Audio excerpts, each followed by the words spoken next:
Good afternoon, and welcome to the Orange County School Board's Work Session and Rule Development Workshop this Tuesday, December 1st, 2020. Members are attending either telephonically or in person. Let me do a quick roll call. I think we're all in person, but let me double check. Member Gallo? Present, Chair. Thank you. Member Lopez? Good afternoon, Chair. Member Cobert? Good afternoon. Vice Chair Gould? Present, thank you. Member Felder? Dr. Castrodental? Good afternoon. And Member Byrd? Good afternoon, Chair. And likewise, I'm present. We have a full house here, complete membership presence at the meeting. It's wonderful to see everybody back in the chambers. Today we have a two-part meeting consisting of a work session to discuss school board policies, B, school board governance, BBG, board elections, and BDC, board officers, BE, school board meetings, BEC, executive session, and BEDH, public input at school board meetings. And finally, BIE, board members' insurance liabilities, followed by the second half of our meeting, which is a rule development workshop on board policy JICK threats. Following that, we will have a closed-door executive session. Before we get started, I do want to check time constraints of board members, because I am a little concerned that we have an overly aggressive agenda for today. So if I can just check each board member that has a constraint, if you could just chime in. Ma'am, Vice Chair? I do have a 5 o'clock stop time today. I can wiggle that to 5:10, but I must be on a call. So. Okay, thank you. Member Gallo? Well, Pam beat me, but I have a call at 7 o'clock. Okay, anybody have anything earlier than 5:10?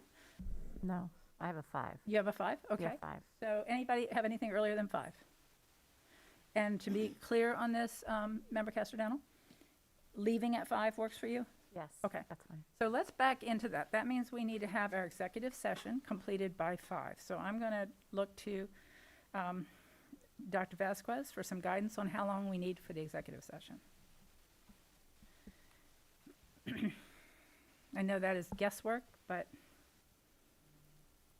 and be on the long side because we can't cut that short and we have to finish that today. It's touchy. The other end, okay. So I would suspect that no more than an hour. That, of course, is contingent on the conversations that you will have amongst yourselves. But I think with an hour, you should have sufficient time. Okay. Whoever's working the mic, if we can turn up Dr. Vasquez's mic a little bit. I tried to at the dais, but didn't have any luck. I would suggest that, I hate to do this because I know we're cutting ourselves short. I think we should go with an hour and a half on the discussion. I'm sorry, the executive session.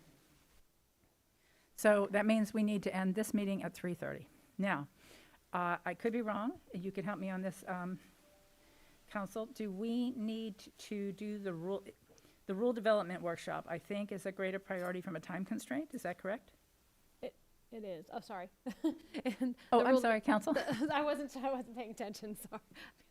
The rule development workshop is something that we do have to have for public comment. We actually do not have any callers or public input, but that is, and the B policies are relatively short, but They're short, depends on but how much I will tell you, when I went through them, I have a number of, not a great number, but I have some that I have significant questions about, and I won't be surprised if other board members do as well. So I think that could take us longer.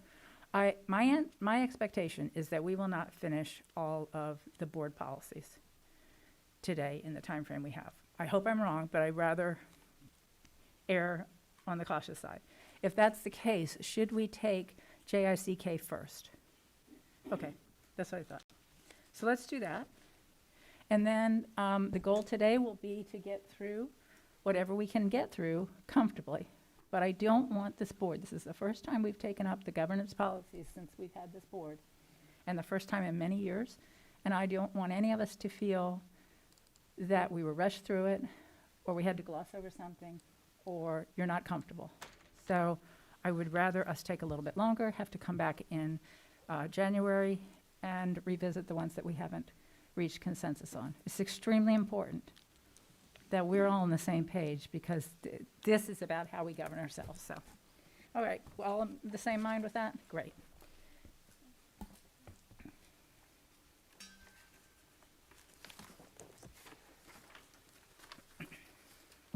All right, so we will take then Rule Development Workshop Board Policy JICK threats, and we will now switch to Dr. Vasquez. Thank you, Madam Chair. We will begin with Attorney Sarah Kopesky going over policy JICK threats. Thank you. Good afternoon, everyone. Welcome, Board Member Felder. It's nice to see your face. I know we spoke on the phone. So we're going to start with the Rule Development Workshop for JICK threats.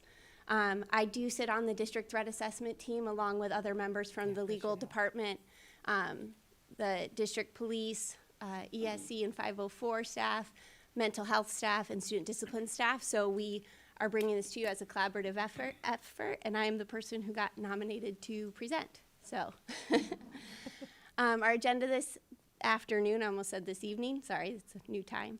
We're going to do an overview of the policy, timeline, summary of actions, and then questions and discussion. The purpose of the revisions of this policy is as follows: to ensure compliance with all applicable federal, state laws, Florida State Board of Education rules, board policies, administrative rules, procedures, and guidelines. We had cabinet yesterday on November 30th. Today is our rule development workshop, and it will be coming before the board for final approval on January 12th, 2021, and will go into effect once it is approved. The reason we're bringing this policy forward right now is the Florida Department of Education, the Office of Safe Schools, issued a model policy this past summer. And so within that model policy, there are requirements we are supposed to have, and then there's also best practices that they recommend we have as well. So we are revising the policy again to incorporate their recommendations and the requirements we are supposed to have. And of course, those revisions are being made to include any additional legislative updates, content formatting, and terminology edits that are consistent with statutory language and the model policy. So the first change in the policy is going to be to the introductory paragraph where we initially established the threat assessment teams, one at each school and then one for the district. This language isn't being removed completely, it's just being moved to a different section. So there will be a red line on that portion of the policy, but it's not being removed, it's just being moved to section 2. One of the biggest recommendations from the model policy was that we have a definition section, so we are adding that in. The first definition that they have recommended is aberrant behavior, and that's just behavior which is atypical for the person or situation and causes concern for the safety or well-being of those involved. Aberrant behavior for an individual involves actions, statements, communications, or responses that are unusual for the person or situation, actions that could lead to violence towards self or others, or are reasonably perceived as threatening or causing concern for the well-being of the person. The next definition will be the behavioral threat assessment instrument, and this is the threat assessment paperwork that school-based threat assessment teams fill out when a student makes a threat. So it is a 19-page document. However, the first 7 pages are filled out for every single threat. The remaining pages are only filled out for very serious substantive threats, the threats that cause the most concern for the school.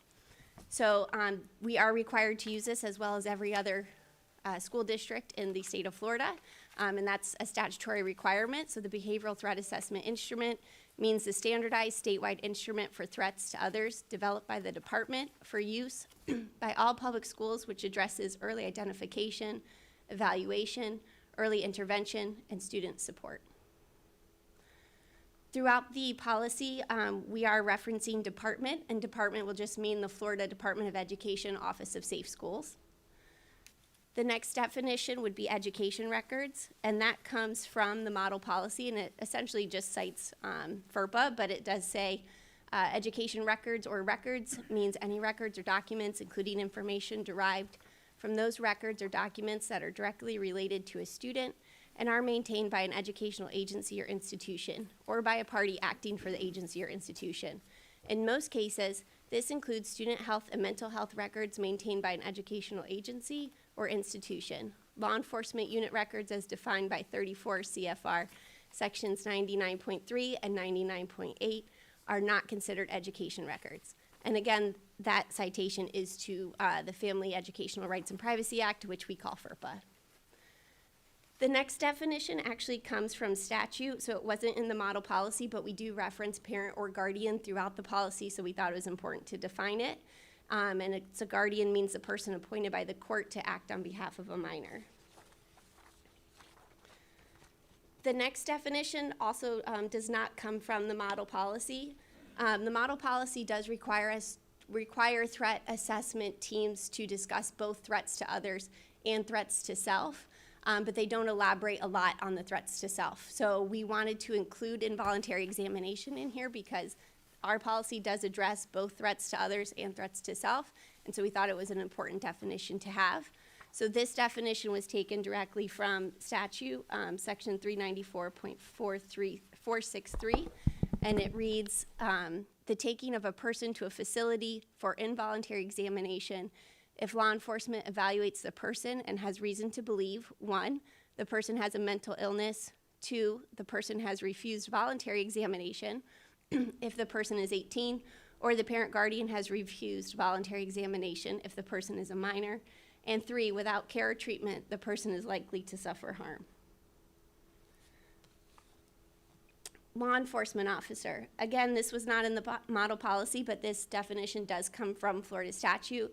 We thought it was important because they are a member of the threat assessment team, and they are involved sometimes when it comes to threats to self, so we thought it was important to make sure we defined what a law enforcement officer was and incorporate a school resource officer into that definition. And the definition will read, any person who is elected, appointed, or employed full-time by any municipality or the state, or any political subdivision thereof, who is vested with authority to bear arms and make arrests, and whose primary responsibility is the prevention and detection of crime or the enforcement of a penal, criminal, traffic, or highway laws of the state. This definition includes all certified supervisory and command personnel whose duties include, in whole or in part, the supervision, training, guidance, and management responsibilities of full-time law enforcement officers, part-time law enforcement officers, or auxiliary law enforcement officers, but does not include support personnel employed by the employing agency. Law enforcement officers are the only designated official on board property to conduct an involuntary examination assessment to determine if an examination is required. That last sentence was added to the statutory definition, and it's also incorporated later on in the policy. The next definition is mental illness. This too comes from state statute. As I stated before, the model policy doesn't give us many definitions when it comes to threats of self-harm. But we definitely wanted to include mental illness, and the definition would read, an impairment of the mental or emotional processes that exercise conscious control over one's actions or the ability to perceive or understand reality, which impairment substantially interferes with the person's ability to meet the ordinary demands of living. Minor, because we're dealing with students, we thought it was important to have that in there. And it means any individual who is 17 years of age or younger and who has not had the disability of non-age removed. The next definition is petty acts of misconduct. We are required to have a definition for petty acts of misconduct by the model policy. We're also required to define it by section 1006.13 Florida statutes. And we also have this policy, or this definition, in our school justice partnership agreement and policy JICK. So it does mirror those two documents. And it reads, an act that does not pose a threat to the safety of students, staff, volunteers, or other persons, or board property, or are not considered a crime under federal or state statutes. The next definition is going to be substantive threats. So when it comes to threats to others, there are 3 classifications of threats. There are transient threats, And there are serious substantive threats and very serious substantive threats. So the substantive threats in this definition will define the difference between the serious substantive threats and the very serious substantive threats. And the definition would read, threats where the intent of harm is present or not clear and require protective action. The question is whether there is an express intent to physically injure someone beyond the immediate situation, and there is at least some risk that the person will carry out the threat. If there is doubt or if the threat cannot clearly be categorized as transient, threats should be treated as substantive. Serious substantive threats are threats to hit, fight, or beat up another person, and very serious substantive threats are threats to kill, rape, or cause serious injury with a weapon. And that definition comes directly from the model policy. The model policy also defines what a threat is, and it means a communication of intent to harm oneself or someone else that may be spoken, written, gestured, or expressed in some other form, such as via text messaging, email, or other digital means. An expression of intent to harm someone is considered a threat regardless of whether it is communicated to the intended target or whether the intended target is aware of the threat. This definition includes threats made to board property, including but not limited to school buildings and OCPS transportation.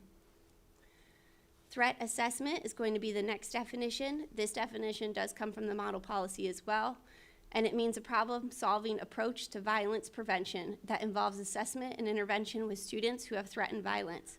It is a fact-based process that emphasizes identification, evaluation, intervention, and follow-up in order to prevent serious threats of harm or actual acts of violence from occurring. So within OCPS, we actually use threat assessment as a response to threat to others. And then the next definition, we use threat response as a response to threat to self. So that's kind of the difference between the two. So we did add in a threat response definition to clarify that difference. And a threat response is the process that is implemented when a student has indicated an intent to harm themselves, which may include suicidal ideation and self-injurious behavior. The model policy also does not recommend that the threat assessment be used for threats of self-harm, which is another reason that we wanted to differentiate between the two. Transient threats, so this is the other classification that I was speaking about earlier. A transient threat means that there is not a sustained intent to harm.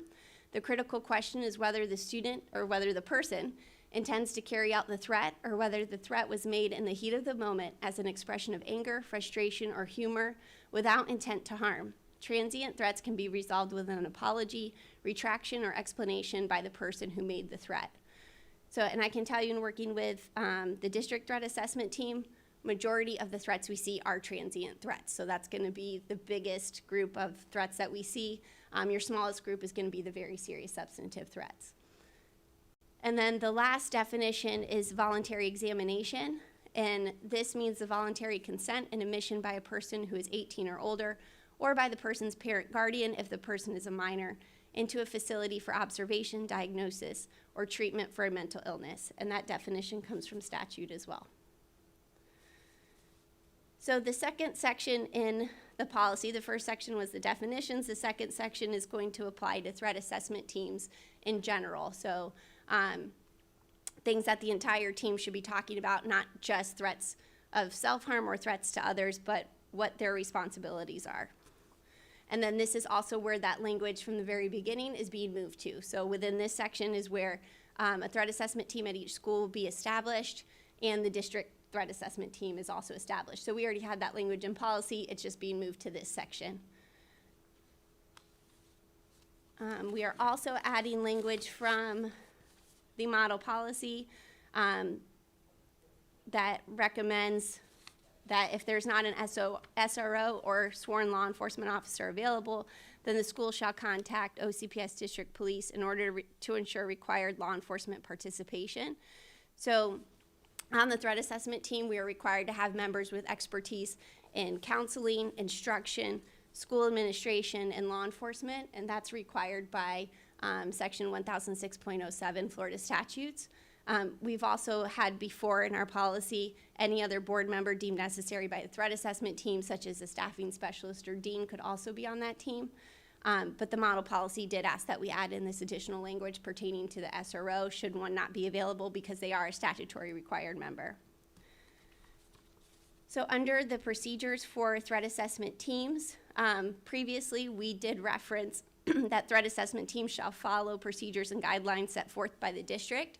We actually have a threats procedures guide, which has been issued to all the schools within Orange County, and I have provided all of you with a copy of that as well. If you don't have it, please let me know, and I'll make sure that you get another copy. Can I interrupt you here for just a minute? Sure. And let me recognize Dr. Kester-Dental. She can continue, okay. Okay, sorry, thank you. Okay.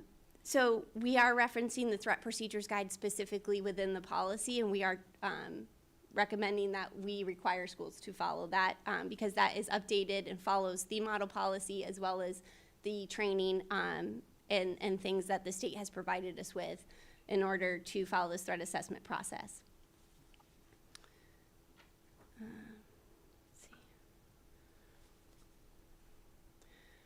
Additional language is going to be added as well that is required by the model policy, that threat assessment teams should coordinate with other multidisciplinary teams available within OCPS to ensure all available resources are provided to students in need of support. So it's something that we actually already do, but it's just solidifying that into policy. And then additional language will also be added from the model policy and Florida statute, that threat assessment teams shall discuss and document all types of reported threats, including threats to others and threats of self-harm. The next recommended or proposed change will be removing language from the notification piece that's already in the policy. And the language that will be removed from this section but will actually be addressed in threats to others and threats to self separately is notification to the student's parent or guardian. So notification in a threat to other situation and notification in a threat to self situation looks differently. So we addressed notification in each section within the policy. So that's why that language is being taken out there. And then the next two changes that are being proposed are required by the model policy and Florida statute. So the first change would be additional language that's added that reads, upon transfer of a student to a different school, the threat assessment team shall verify that any intervention services provided to the student remain in place until the threat assessment team at the receiving school independently determines the need for intervention services. So that language comes directly from 1006.07 Florida statutes. And it goes hand in hand with this next piece of additional language being added, which requires all verified reports of serious or recurrent behavior patterns, including the threat assessment evaluations and intervention services, psychological evaluations, including therapeutic treatment plans and therapy or progress notes, are required to be transferred within 3 school days when a student transfers schools. So if a student moves outside of OCPS and we get a records request, we then have to send all this information to that new receiving school, and that will include the threat assessment evaluations and any intervention services that we currently have in place for the new school to then implement at that time. The next addition that's being recommended will read that the superintendent or designee may assign or reassign students on a case-by-case basis to schools or programs located in or out of their assigned zone for the health, safety, or welfare of the student, other students, or staff. And that would just essentially allow us to change a student's zone school for the best interest of either that particular student or the school as a whole itself. The next section within the policy would be separated out, and it's the threats to others section. Additional language would be added there regarding reporting threats to others, and it says all threats of harms to others shall be immediately reported to school administration and the SRO. Within this same section under threats to others, In our current policy, we reference the Florida Safe School portal, which we are required to use, as well as every other school district in Florida, when it comes to threat assessments. And previously, we had in there that we will use the database upon availability of the database. The database is now up and running, so we just took out the language that says upon availability. Also, under threats to others, under notification and consultation, we're adding in an OCPS employees. And that's to ensure that threat assessment teams also consult with law enforcement when OCPS employees exhibit patterns of behavior which pose a threat to school safety. In addition, new language would also be added under notification and consultation with law enforcement regarding that petty acts of misconduct. So we're not required to report petty acts of misconduct to law enforcement unless there's a reasonable belief that criminal acts have occurred or the student or OCPS employee continually commits petty acts of misconduct and the school believes that there could be a threat to school safety. So we don't have to go to the SRO every single time. It's only when we believe that there's a threat to school safety or if it's repetitive behavior. This next piece, this is where the notification and consultation, notification to the parents comes in. So we are required to contact the parent guardian of an intended target of the threat. We do obviously contact the parent of the alleged offender, but within the behavioral threat assessment, we are required to contact the parent guardian of a substantive threat. So those are going to be the ones where they're more serious, there's an intent to carry out the threat. We do have a strong concern of safety for the student, and so we do have to contact the parent in that situation. And so that's adding in here that we will notify the parent or guardian of the intended target of a substantive threat and clarifying that as required by the behavioral threat assessment instrument developed by the department.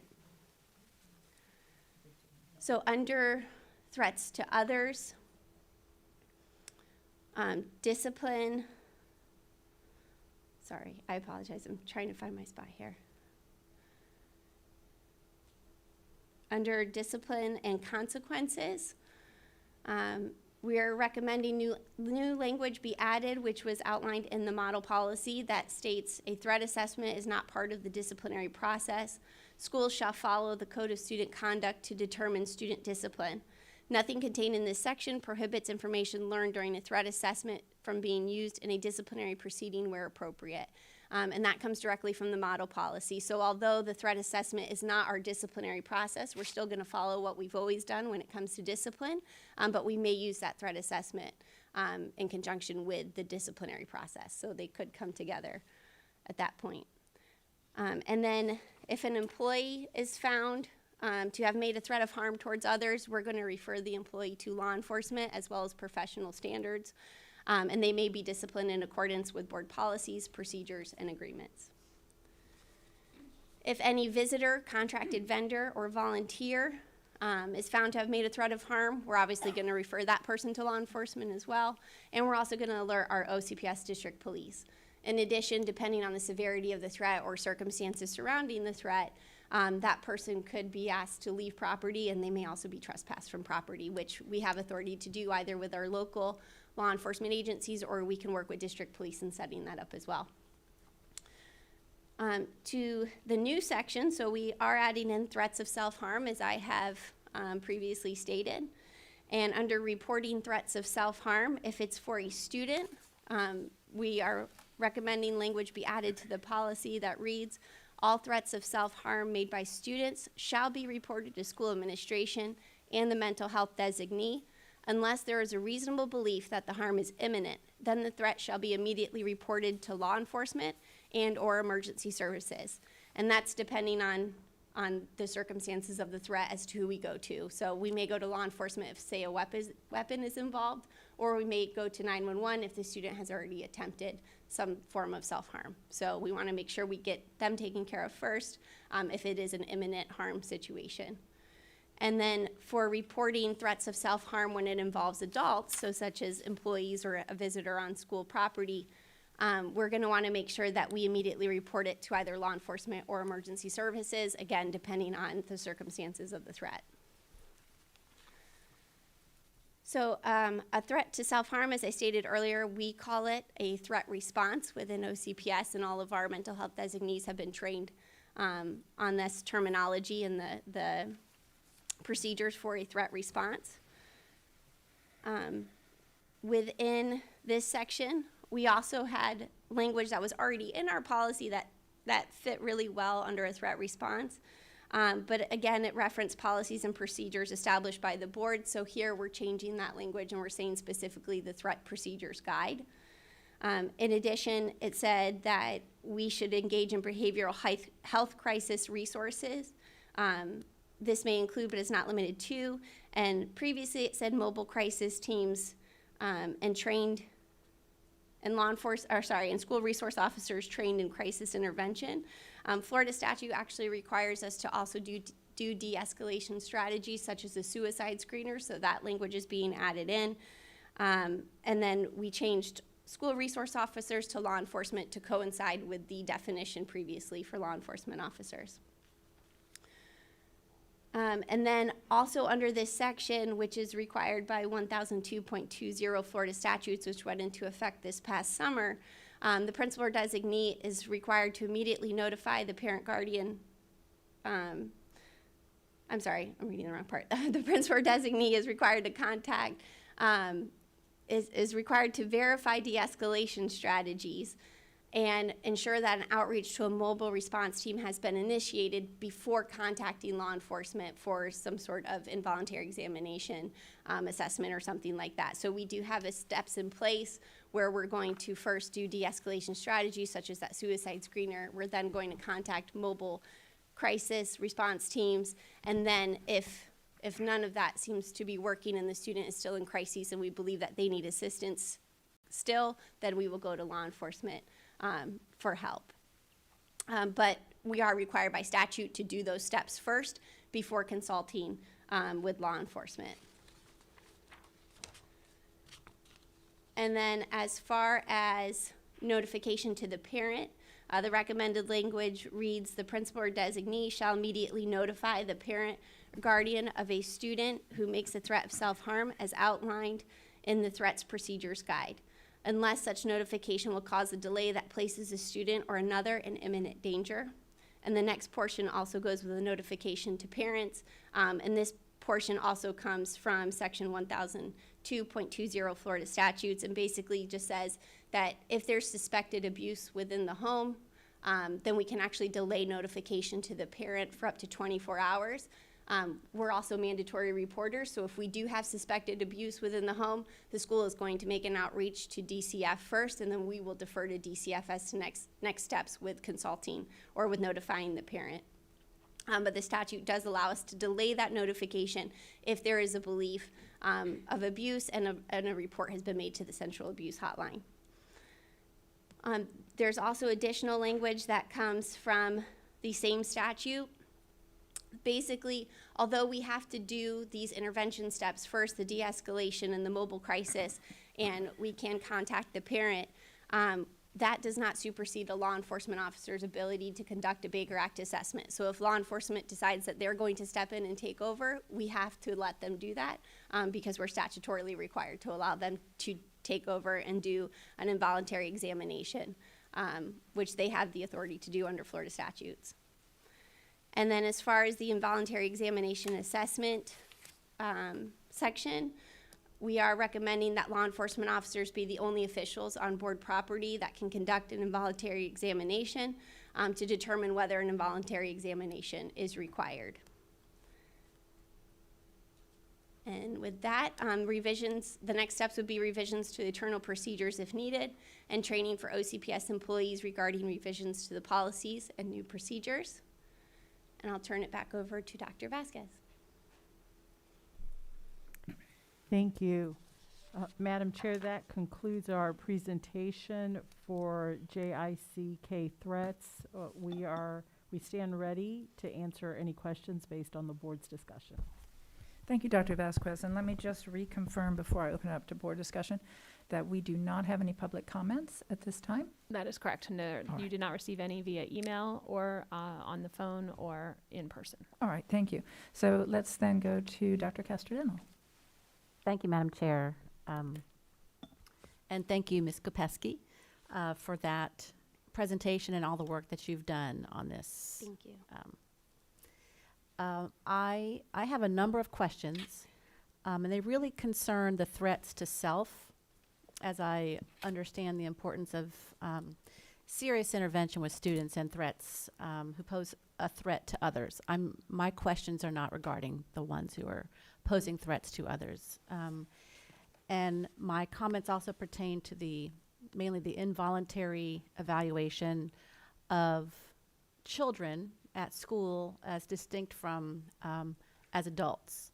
So I'm looking at it from the vantage of a parent. So I have a number of questions. I probably won't ask them all right now, but if I could just kind of get some of the definitions straight. Okay. On page 2 of the red line, I'm looking at some of the definitions like involuntary examination, where it says involuntary examination means the taking of a person to a facility for involuntary examination if law enforcement evaluates the person and has reason to believe, 1, the person has a mental illness. First, is law enforcement trained to diagnose a mental illness? 2, the person has refused voluntary examination. I haven't heard in all of those procedures anyone offered a voluntary examination. If the person is 18 or the parent or guardian has refused voluntary examination, if the person is a minor, again, I didn't hear anyone offer a voluntary examination in your procedures. And I didn't know if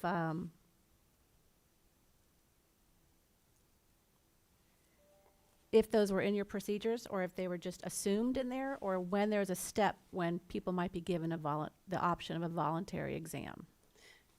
So, and I am very fortunate to have Dr. Anna Williams-Jones here with me today, who is definitely more of an expert in this field than I am.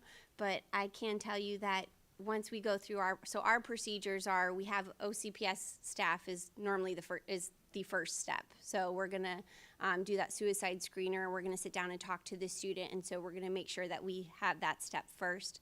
The next step would be the mobile crisis, the 211. Where outreach, where we contact them. And then the third step would be referring to law enforcement. Once we refer to law enforcement, it's up to them whether they want to do the involuntary examination or whether they would like to contact the parent and ask the parent to do the voluntary. It's not something that we can require the law enforcement officer to ask. That's within their procedures, which are dictated by their management directives within their agency. But you did mention, are they trained to notice mental illness? I know that it is a statutory requirement that they go through some sort of involuntary examination training. And then we've also met, I don't want to say we didn't take the credit, but I know Dr. Williams-Jones and Chief Holmes have met with the SRO supervisors and have explained to them our new process and what we have to do. And they've actually set really great relationships with those partners, with those agencies, and so they're willing to work with us and let us kind of take the lead on these if we can, but they also know that if a student is in crisis or an adult or anybody is in crisis, that they still have the authority to intervene and take over. And I don't know if that answered your question, or I can maybe have Anna jump in if she has additional information. Dr. Castanello, follow up. Did that? It reinforced that there really isn't a place for voluntary examination offered. So I think that was the one part of the question that is outstanding. So, Ms. Kopesky, in all of these procedures, do we address the voluntary process? And if not, why wouldn't it make sense to have that included so that everybody on the ground realizes that's an option? Is that? Yes, Yeah, yes. right. Okay, so again, it's my understanding that once it goes to the law enforcement officer, that whether they're going to contact the parent or guardian and ask if they'd like to do a voluntary examination rests with the law enforcement officer. And we don't have supervisory authority over law enforcement officers, so it's not something we can mandate them to do. Can I try to help on this? Please. The point is that we understand what happens when law enforcement gets involved. The question Dr. Castellano has is, why isn't there a section here talking about what happens when it's voluntary? Because we would prefer to start with voluntary, right? We'd rather find out, is this individual willing to go through this process? So couldn't we spell that out in this policy so that it's clear to all of our counselors that are dealing with our children, that's where we start? So and I'm going to defer to Okay. Anna so she can walk Is us that through okay? the process. So the issue of voluntary versus involuntary really is dependent on the severity of the student at the time of the assessment that's done.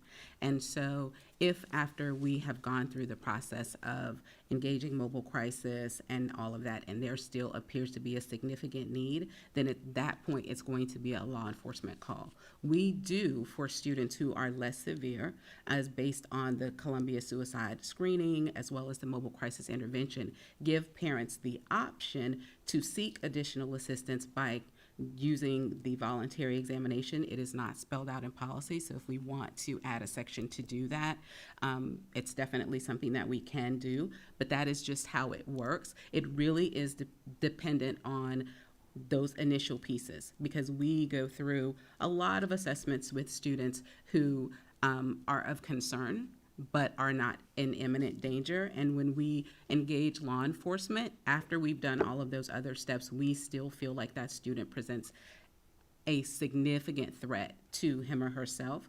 But adding that the voluntary examination piece to the policy is not a problem to do. Okay, and that's That, something you that would like to helps. say. Thank you very much. Yes. I have a follow-up then. Absolutely. When you talked about involving the parents. Throughout this document, I don't see procedures where parents are involved in that process until law enforcement simply notifies them that they're on their way to a facility. So in the threats guide that you have received, it actually has a copy of the OCPS flowchart.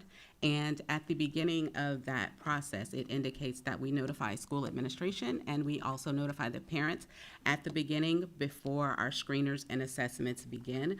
And so we even give schools a script on what to say when they notify parents. And that is just to let them know that there has been a report that their child has said something of concern and that we are going to investigate to get more information about what has been reported. And so parents are notified immediately. If, in fact, we need to reach out to mobile crisis, we've determined that perhaps they have a plan and additional intervention is needed, parents are notified at that step as well, because they have to give consent for the mobile crisis intervention. And then we move through the rest of the process after mobile crisis has done their intervention procedures, and we would still find that the student presents with significant concern. At that point, we would involve law enforcement. But parents are notified as soon as the building administrator and the mental health designee receive information. Now, sometimes it's a peer that reports, sometimes it's a written assignment that a student may have, sometimes a student says something in class and responds to a discussion. So there are lots of ways that we get that information, and as soon as we get that and we are going to investigate, the parents are notified as part of our process. Dr. Castellano? Yes, thank you. I guess what I'm looking for is the characterization of notify, where you're just telling a parent, this is what we're doing, instead of consulting a parent and gathering more information about the child, which would, I know it might make it a little messier to involve, but the child does not exist outside the family. I think it is vital to consult or gather information, not simply a one-way communication, but solicit more information from the family or the parents as well. I think that's important when you're dealing with a mental health crisis of a child. First of all, the parents, it's not going to be new to them. This is probably, there's a history that they can shine some light on. They can be a resource. They may already have a psychiatrist that their child is working with. There are other ways that we can address and intervene with the child without going to the extreme of a traumatic event of a Baker acting, which when you involve the law enforcement, and they are not the only ones who can initiate a Baker Act, we can also have a clinical psychologist, registered nurse practitioners, mental health counselors, clinical social workers, and we have them in our schools. And I think that they might be a better person to reach out to before a law enforcement officer. Just to reiterate, I know you know what's involved in the process, but when you have a child in crisis and you involve the law enforcement officer in this determination, may I continue? Thank you. A child sees a uniformed officer asking them questions. They may see that as an interrogation. They do not have a parent or a lawyer nearby to represent them. They don't know what they may say may be used against them. And then if they are deemed a threat to themselves, whether they are or not, that child is in essence arrested. They are handcuffed. They are placed in the back of a police car alone. And I think it's important that people understand what the process actually looks like. To a child, they are arrested and taken somewhere without knowing anybody by a police officer. It is traumatic with lasting impacts that go beyond that day. So I really want to involve a parent, involve the other mental health counselors that we have at our schools, even if there isn't one at that school that day. We have schools nearby where we have itinerant social workers and mental health counselors. We can involve them before we bring in a law enforcement officer. I just want to make sure that we are putting all those steps in this process, in this procedure, for the benefit of the child. So there are numerous things. Thank you. I'm that sorry. you- I'm just it's very totally passionate fine. about this. And so statutorily, there's not the requirement that we consult with parents, because at the moment that we are engaging with the student, what we are trying to determine is the level of crisis that the student is in and the level of support. And so that makes it very challenging for us to be able to consult with parents. The other thing about that is that statute really requires us to go through all of the steps that have been laid out to determine a severity level, and that, again, doesn't really give us the opportunity to engage with parents as part of that process in determining severity. The other piece of that is that we always have to determine, is there a parent component to the issues that the student is experiencing? And so again, that is not going to be done in consult with the parent, because we need to make that establishment of those facts independently. So the consultation piece with the parent, and it has been the district policy really, not policy I should say, but a district process, is that, we get, and it's on a case-by-case basis, so it's really difficult to say on a blanket we're going to do everything. But if our parents come to the schools and there is conversation with the officer, even if the officer is recommending that the student goes to a facility, parents have been given the option to transport students themselves. So that is something that it doesn't happen in every case. Often, even though we are moving through this process, it's still, many of our parents do come and are engaged and are at the school and available. Some of our parents, due to work constraints and things like that, are not. So so that part is really just hard to nail down in terms of saying we will do this every single time, because that's just not the reality of what our schools are facing. And they are really on the front lines to try to say, is this student meeting the criteria based on statutory language that says they need intervention right at this moment. Another piece of that, when you look at the statute, if you're looking at voluntary examination, then obviously parents can transport. A lot of times that happens with parents at home, where they're actually taking their students to a facility for support. But part of the issue with other professionals making that call is going to be the issue of the secure transportation piece. Our staff don't have the ability to transport to facilities, first and foremost. Even though we have master's level clinicians, the number of licensed professionals which are licensed under the Florida Department of Health is about 31 for 200 schools. And so I think that creates a situation where we could not provide the same level of response time and intervention at every one of our schools.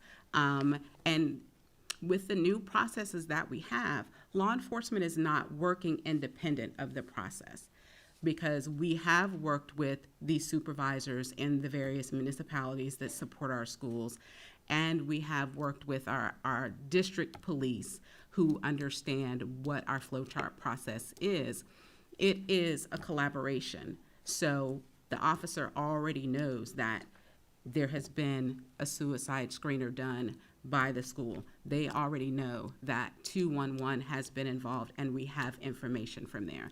We have worked really closely. We have a bi-weekly call with the mobile crisis response team to make sure that we are on the same page with the supports that are being provided for students, but also that we have the ability to share with our law enforcement partners what's happening in the schools and the results of those screeners, so that I think prior to some of the things that we're doing now, a law enforcement officer may have come into a situation without all of the background information that is needed. That is not the case now. And so it really is a collaborative effort. I'm a parent, so I definitely understand wanting to be involved in that process, but even though we communicate and we involve them in terms of the steps that are happening, we don't have the ability to turn the process over to the parent until we have done our due diligence as a district to ensure that the statutory language and requirements have been followed. So I don't know that that's going to be a satisfactory answer for some of the concerns that you raise, and there may be some other discussion that we can have about how we can ensure some of those other things. So let's talk about that, because I want to figure out how to keep us on track. Okay. But I know that this is not just an issue that is of concern to Member Castor Dental. I'm pretty certain that it's a concern of most everybody here on the board. And I think that the time that we live in right now, when there's an even greater awareness by some of our students that they may have reason to be afraid of law enforcement. And I mean that with no disrespect to law enforcement officers in our community that I love and respect and revere. But you take a young child who's grown up in a different culture and is afraid of a law enforcement officer, and you put them in the back of a law enforcement car. I think there might be other alternatives. Even if those are the only people we can rely on, perhaps it's not a law enforcement car. Maybe it looks like a regular car. Maybe it's somebody who's not in uniform, and maybe they're traveling with the counselor in the back seat instead of handcuffing a third grader. I know that's not our experience here, but we see it happening around the country. And none of us ever wants to wake up one morning and find out one of our first or second or third graders is handcuffed in the back of a law enforcement car. So I think we all want to Yes. work towards figuring out a way to avoid that. And then I think the other important thing that I hear Member Castor Dental saying is, while we know that you have procedures that try to involve parents as early as possible, unless we believe the parents are the problem, those procedures, I don't want to see them spelled out in a policy, because we need to have flexibility to change procedures. But they can be referenced. We can reference in the policy that parent engagement and involvement is a critical portion or part of this process, and it needs to be defined. And then you all can define it, and we can learn about how you defined it, and we can debate whether that's right, but we don't have to go through this rulemaking process. So I think those two things would, if we can work towards those two things, it would help tremendously in communicating the board's strong determination, desire that whenever possible, parents are in the loop. I will tell you, I know of parents who did not believe their children were suicidal and probably would not have believed it if the school called them in. So I do think it's a tough balancing act, but I never want to see a kid in the back of a paddy wagon in handcuffs if they're suicidal, if we can possibly avoid it. So before I open it up to anybody else's comments, and Member Casterdental, we will come back to you, Thank but you. trying to adhere to our 5 minutes. Yes, thank you. Before I take everybody else's comments, if anybody wants to speak on this particular issue, okay, Member Gallo, who's after Member Gallo? Member Felder? Okay, I'll take, and it'll work? Okay, I'll follow this, but I'm just gonna ask, let's stay on this topic, okay? And then we'll come to the next topic. So we'll stay on this topic. Member Felder, push your button so, or I can do it for you. All right, let's go to Member Gould, same subject. So I think one of the, I gotcha. I think one of the challenges when you're looking at rule development is that we're looking at response to statute or things that we want to have in the procedural component.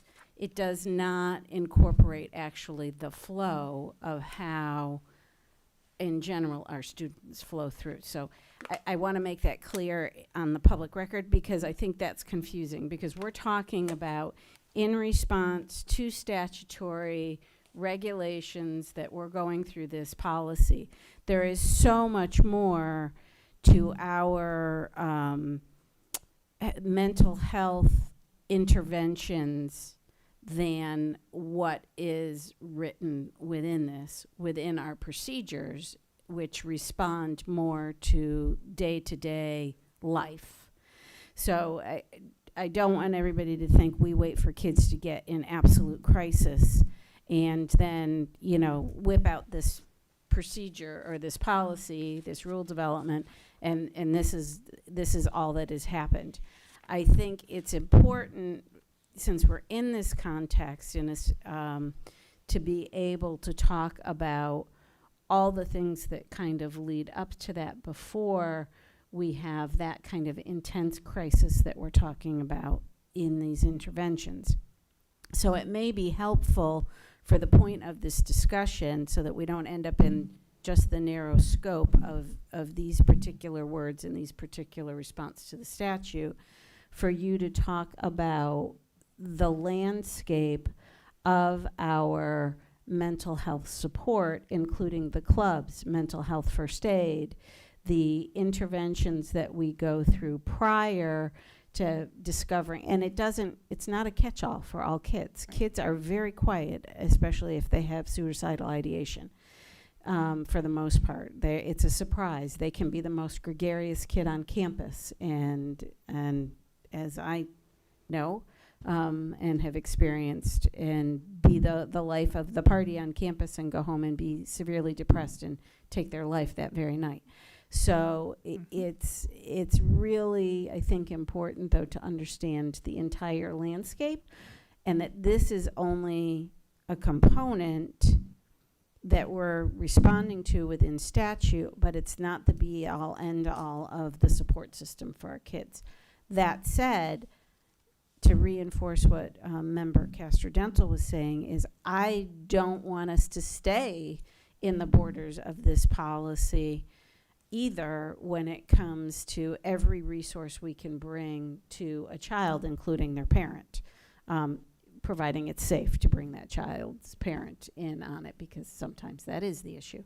So if you could just kind of paint a landscape of what our services currently are, especially, throughout, but especially at our high schools where we see a lot more action in suicide and threat. So one of the things that has been done across the district, actually, really even before the implementation of Marjorie Stoneman Douglas, was really to look at the social emotional needs of our students. And so we had begun to do that by really making sure that we train not only our teachers, but also our guidance counselors and our SAFE coordinators to really be attuned to students when it comes to a suspected mental health issue. And we know that middle school age is really crucial when we start to see some of the initial signs that a student is in crisis, it is possible for anyone to refer a student for additional support. So a student can reach out directly to the SAFE coordinator or the guidance counselor for support. A parent can call and make the same request, and any teacher who has concerns about a student can also make a referral to suggest that a student needs some additional assistance. It has been really important this past year with the pandemic to make sure that we have resources available for our students who are not on campus. And so in addition to developing a parent helpline that they can reach out to find out what resources are available at any of our schools, and also what might be necessary for them to access in the community that is available. We have, again, engaged with our PAN Academy to provide specific resources to parents about engaging their students in behaviors that will help relieve some of the anxiety that we know exists right now. On our high schools specifically, we have a full-time master's level social worker that is on campus 5 days a week and supports students with any mental health needs that they might have. And again, the referral for that can come from a teacher, a parent, or the student can self-refer. One of the things that we're really pushing forward this year is to make sure that in terms of students understanding that it's okay not to be okay, because I think adolescence is a time where conformity is so important that students will give the illusion of being okay when they're really not okay. So to that end, we are doing a poster campaign, which will start.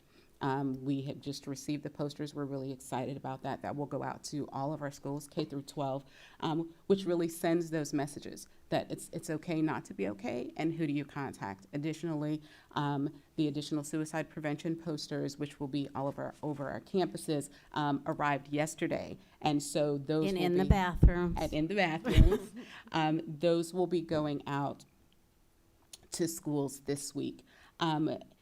As part of an initiative that we have, but also with the Mental Health Commission, we really wanted to make sure that our families also are know what's available here in the district. So there has been a series of cards created. On one side of the card, it really has just some information about how do you relax if you're in a crisis. It has all of the OCPS numbers for our mental health services department and who to reach out to at schools. So our print shop is diligently working on those. They will be in all of the major languages of families who have students in OCPS as well as in English. And so really combining these school-based supports with the outreach. We provide youth mental health first aid training, which is really kind of the national standard for making folks aware of what the signs and symptoms are and how to respond if they are faced with a student in crisis. So we provide those trainings monthly through the Mental Health Services Department. We are partnering with some of our after-school programs and other folks who support students on our campus to be able to train their staff as well, because we know that for many of our students, the school day goes until 6 o'clock. And so we want to make sure that those additional providers also have that same level of information. For direct student services, we support students through individual counseling and group counseling as appropriate. For some of our students, it's really looking at more of social skills building, how to just handle those challenges that they're facing day to day before it becomes a mental health challenge. So we offer groups with skills streaming, with social emotional curricula that is available during our state mandated mental and emotional wellness, the 5 hours that are required. The first lesson that we did this year really just focused on wellness and how do you create a self-care plan and how do you know when you need additional help. And so that was the focus. The second lesson, which was right before Thanksgiving break really looked at self-awareness and self-management, really looking at those internal coping skills that are social emotional skills to help students be able to take their own pulse, which I think is really important for our young people because sometimes they aren't good at gauging what their emotions are. So those are things that we do specifically 6 through 12. Additionally, in elementary, we have a 25-minute-a-week health course in which there is health and wellness related lessons that are created for students in all of our K-5 schools. And again, the idea is to help students to be aware of their own pulse, their own needs. And so what we find, particularly with young kids, but also through middle school, is that often students don't know what they're feeling. Any strong physiological response is labeled as an emotion that's the most common to them. So if you see anger, then every time you have that physiological response, you're angry. And So thank you. I think I just wanted to make sure that we put this policy discussion into the context of the landscape that we're doing here. I think one of the shifts that's especially happened in the last few years, especially with this compilation of this board, is the focus on social emotional, and you're hearing that threaded through. And there's so much more that I know that they're doing because of the suicides I had at Windermere and the healthcare work. I've had to kind of take a deeper dive into this. I know many of you have been involved in the chair's mental health committee too, which also is another wraparound part of this. The one thing that I would like to see introduced in this, and then I'll be done, is I think we should use teleconsulting and telehealth more, and that may be helpful because we don't have the resource to have, a master's level qualified person at every school. But if there is a crisis, we might be able to get a teleconsultation or a telehealth visit even with that student right then and there before we take that law enforcement action. But again, I think it's really important not to look at this in a silo, but look at it in the landscape. Thanks. Excellent suggestion. Let's go to Member Gallo. Thank you. Thank you, Madam Chair. And thank you to both of you for this hard work. I know we've had many discussions about the Baker Act. It's been near and dear to my heart as well for the last several years, and I've worked on policy up in Tallahassee to try to uncomplicate some of the things that they've done up there in terms of only law enforcement officers can transport or Baker Act our children. So I do have a couple of questions regarding this, and then I'm in queue, so I'll discuss the other ones later. But I wonder if it would be helpful, instead of saying notifying a parent, if we could put in communicating with the parent. That might give more of a opportunity to have a discussion. Notifying just means you're letting them know versus having a conversation. And by putting in communicating, I don't know that would really change the policy, but it would allow us to communicate with that parent on a Baker Act. 'Cause I agree with Member Castor-Dental that if a child is in crisis, and I'm only talking to those that are harm to self, a lot of times when we take a child, especially our LGBTQ students, and we take them, we put them in the back of a cop car, we're doing more harm to our students in the name of trying to help them than we're actually doing. And once they get to the receiving facility, there's a whole slew of things that can go wrong there that we're trying to correct up in Tallahassee. And 945 went a long way into trying to fix some of those issues by involving managing entities and the mobile crisis team. So I know that we have a lot going on, but there's still a lot wrong. So I would like to see if we could change notify to communicate, and I'd also like to put in some type of language about prior notification. I know it says we're going to immediately notify the parent, but we need to notify that parent prior to that child being Baker Act or being removed from our facility. Like, I know immediately needs to be defined, and if we can define it somehow as prior. I don't want that kid talking to a law enforcement officer until that parent has been attempted to be reached. Now, obviously, if we're in a crisis situation and the mental health of a child is, imminent, then we're going to do what's right by that child. But I think that we do need to have some language in our policy that is very clear and laid out for our parents. And I understand that a lot of times in policy we're changing policy to match statutory requirements, and that's necessary. But policy is also the job of this school board. And we can go above and beyond what's just statutorily required. And I know we're not statutorily required to notify parents, but as a board, if we want to notify those parents, then as a board, we should be able to dictate what goes into that policy above and beyond what's required statutorily, as long as it doesn't compete or, Conflict. thank you, Chair, conflict, that's the word I was looking for, conflict with statutory requirements. So I really do want to look into some of the suggestions that Member Castor-Dental made. I really want to talk about communicating with the parents, and I really want the word prior put into the policy if possible. Okay, So so thank you let's, very much. Ms. Kapowski, if you can respond to that. Okay, so we do have, and I'm just gonna put this out here, I don't know if it will address your concern, but within the policy, the notification to the parent or guardian who makes the threat of self-harm as outlined in the threat procedures guide. So notification is gonna come as outlined in the procedures guide. I pulled the page on parent guardian notification so I can go over.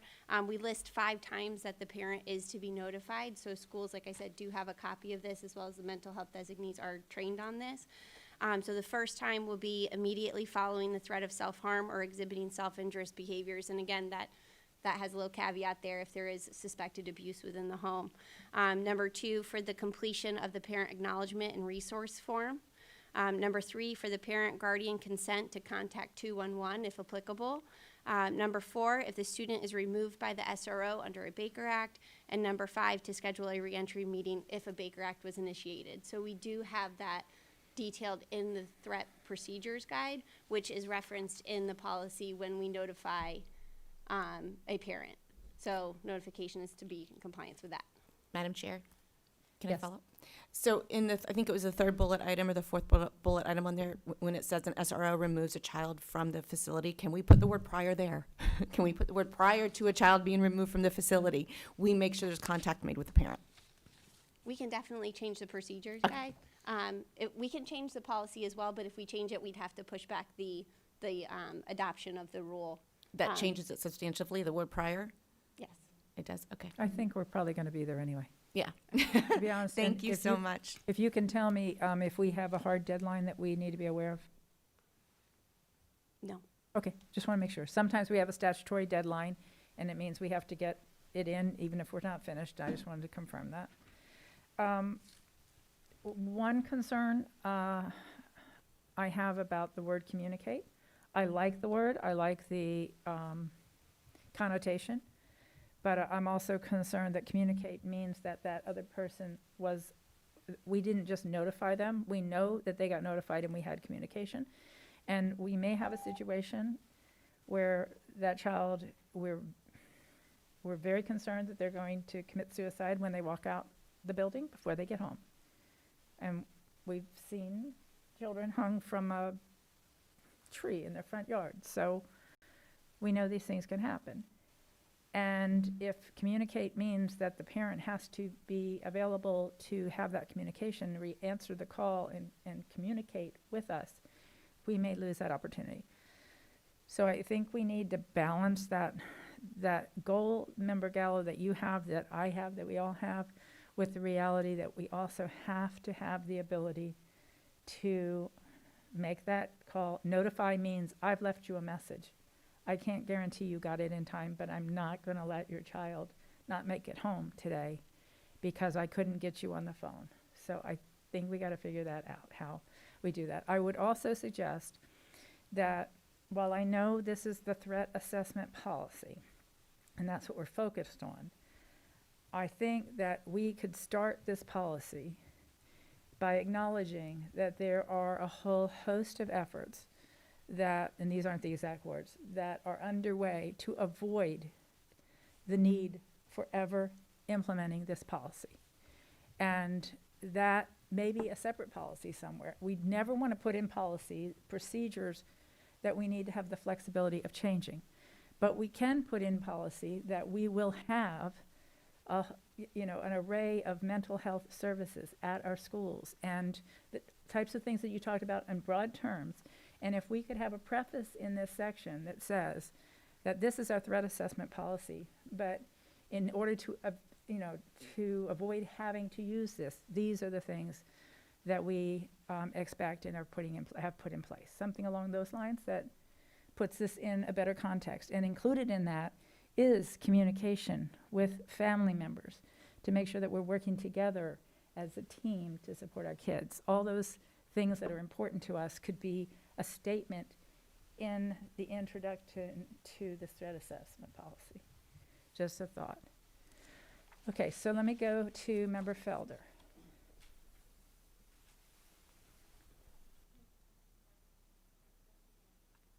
Okay, thank you. First of all, thank you so much for taking out the time to thoroughly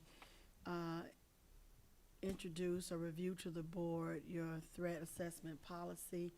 I think since Marjorie Stone Douglas incident, I think especially those of us state of Florida, we really became more attentive. My sorority sister was the principal, and I know it was dire.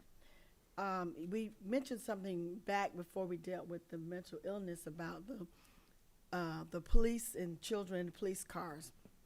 Thank you, Member Casadento, for discussing that issue about the police. And I think that I just wanted to just kind of say that I think we are in a very unique position here on this board. We're women, so we may have that nurturing sort of characteristic, but I think it's very important that we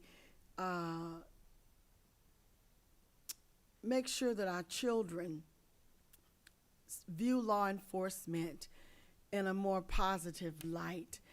And I know, and I know this is very difficult to navigate through the policies and rules and making sure people are safe, but right now, it's so important that our children see law enforcement in a better light. And I was trying to think of some things, and money is going to be an issue, but we have SROs at the schools I've worked at in this county. We've had great SROs, and the children really get along with them and so forth, but when they come back to their communities, that's not an SRO that they're dealing with.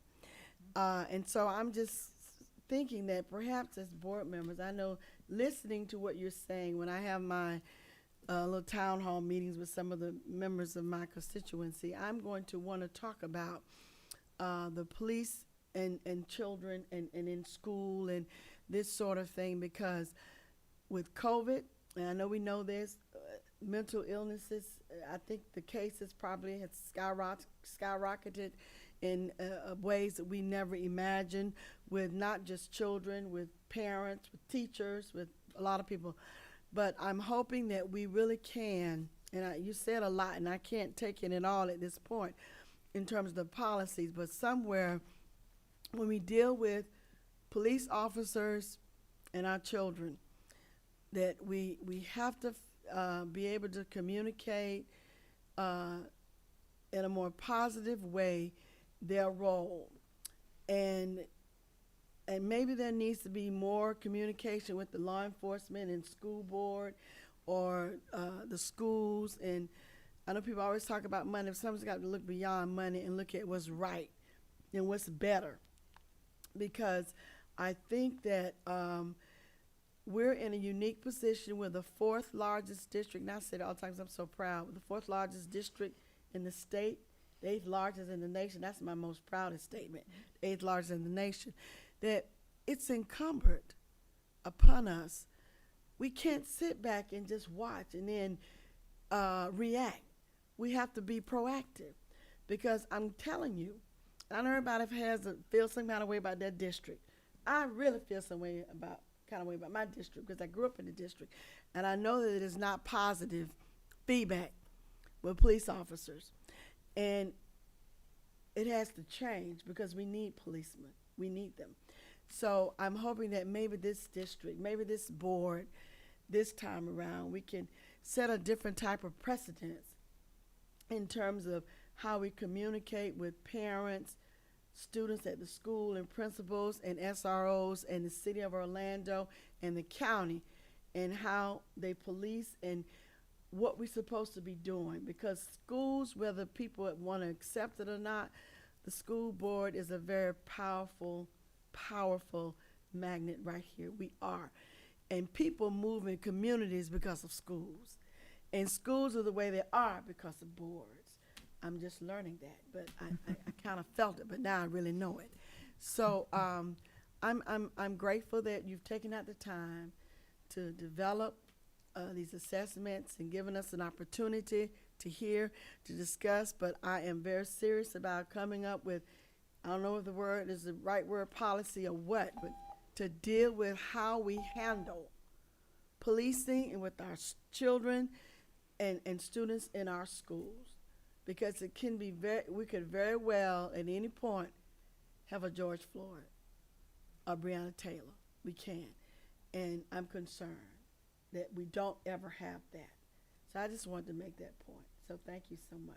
Thank you. And I'm going to take the next board member, but let me just comment that we will be having an upcoming discussion on the roles of SROs and the type of people that need to be in our schools, and that very issue that we need to have good relationships. We can't control everything that happens in the community. The law enforcement officers in our schools need to be thought of as a support, a safety for our children, not a threat. And I think that's one of the reasons we're all very concerned, as Dr. Castrodental has pointed out, that the idea that they have a handcuff placed on them because they're going through distress is totally counterproductive to what we're trying to accomplish for their mental health and for their long-term relationship in society. So let's go to Member Byrd. Thank you, Chair. Great discussion by my fellow board members. I'm thrilled to hear their advocacy for this issue. I just have a quick question. The mobile crisis unit, when they're called to the school, can you kind of outline exactly what they do? So we have been working on streamlining that, because what we've found is that a student who's already in crisis is actually engaged multiple times during that particular crisis period.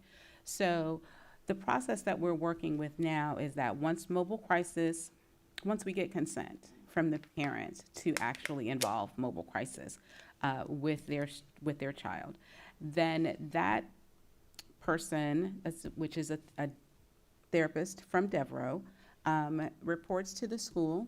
They have the contact information of all of the mental health designees in our school, so they know the specific person to ask for, to engage with that student.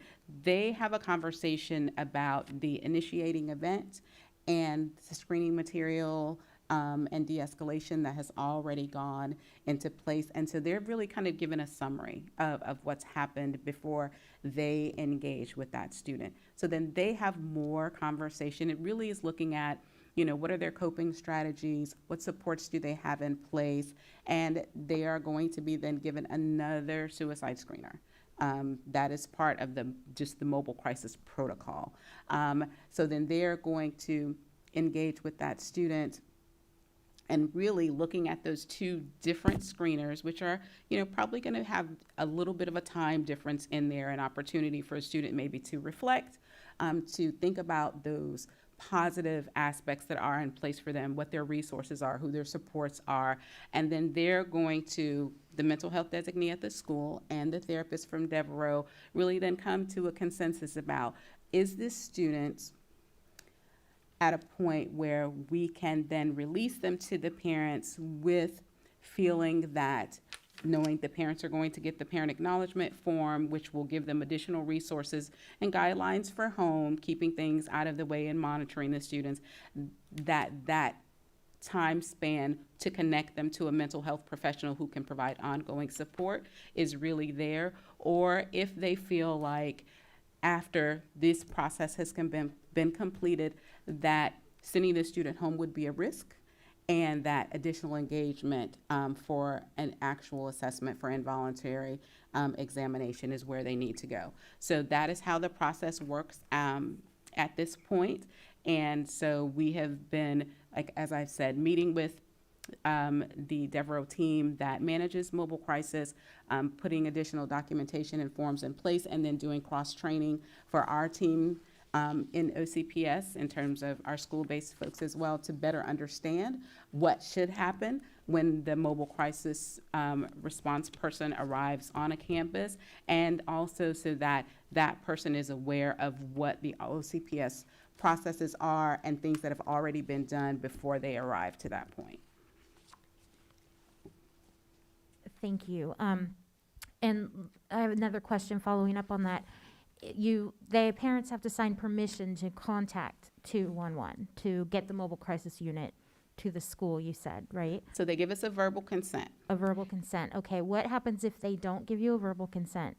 If they don't give us a verbal consent, then we are not able to engage mobile crisis. Okay, but what happens to that child? So at that point, the student has already had a suicide screener, and they've also had some de-escalation strategies that are in place. If the parents are not going to allow for mobile crisis involvement, and it's going to be a case-by-case basis, if that mental health designee feels like they need an additional set of eyes and supports, then law enforcement would be involved at that time. Okay. And my last question is, for when the SRO is called in this situation, is it the school staff SRO, or do you call another SRO from the district to come and handle, if the child needs to be transported, does the SRO from the school transport the child, or does another SRO come and transport the child? So typically, it is going to be another law enforcement person. Now, we have some SROs that are floaters, as we've discussed earlier at various board meetings. And so one of those might be engaged. It could possibly be a law enforcement officer that is a community officer. With the SRO contract, they're not allowed to leave campus and leave the campus unprotected, if you will. So it is typically going to be an external officer that does the transport, whether that's another OCPS SRO that's already under contract. With OCPS, it depends. Okay, and that might be something else that we could look at as well. I know that they can't leave the school unattended, but maybe instead having the floater come to the school and having the school SRO transport the child for the purpose of, those relationships that are built, hopefully, with the school SRO. If a child knows that SRO, it would at least make that very uncomfortable situation maybe a little bit more uncomfortable for that child, a little more comfortable for that child. So maybe that's something we could also talk about, but that's more procedural. Thank you. Thank you. Sorry, thank you, Member Byrd. Let me go to Dr. Vasquez. I'm sorry, did you have a follow-up on that? No. Dr. Vasquez. Thank you, Madam Chair. I was going to suggest that staff work on additions to the procedure manual that addresses some of the key elements you've brought up this afternoon, such as communicating with the parent and what does that specifically entail, as well as the possibility of transport and what options we have available. There may be a way for us to have staff transport in a safe manner, or we can look at some of the options to bring back, but include that in that procedures manual, not necessarily in the policy, since that gets into details that we may not want in that policy. And staff could communicate individually, make sure we have captured the essence of your concerns or what you're wanting to see. And I greatly understand that parent involvement piece, but also having lived through some experiences where the parent was part of the child's distress, we really have to be careful.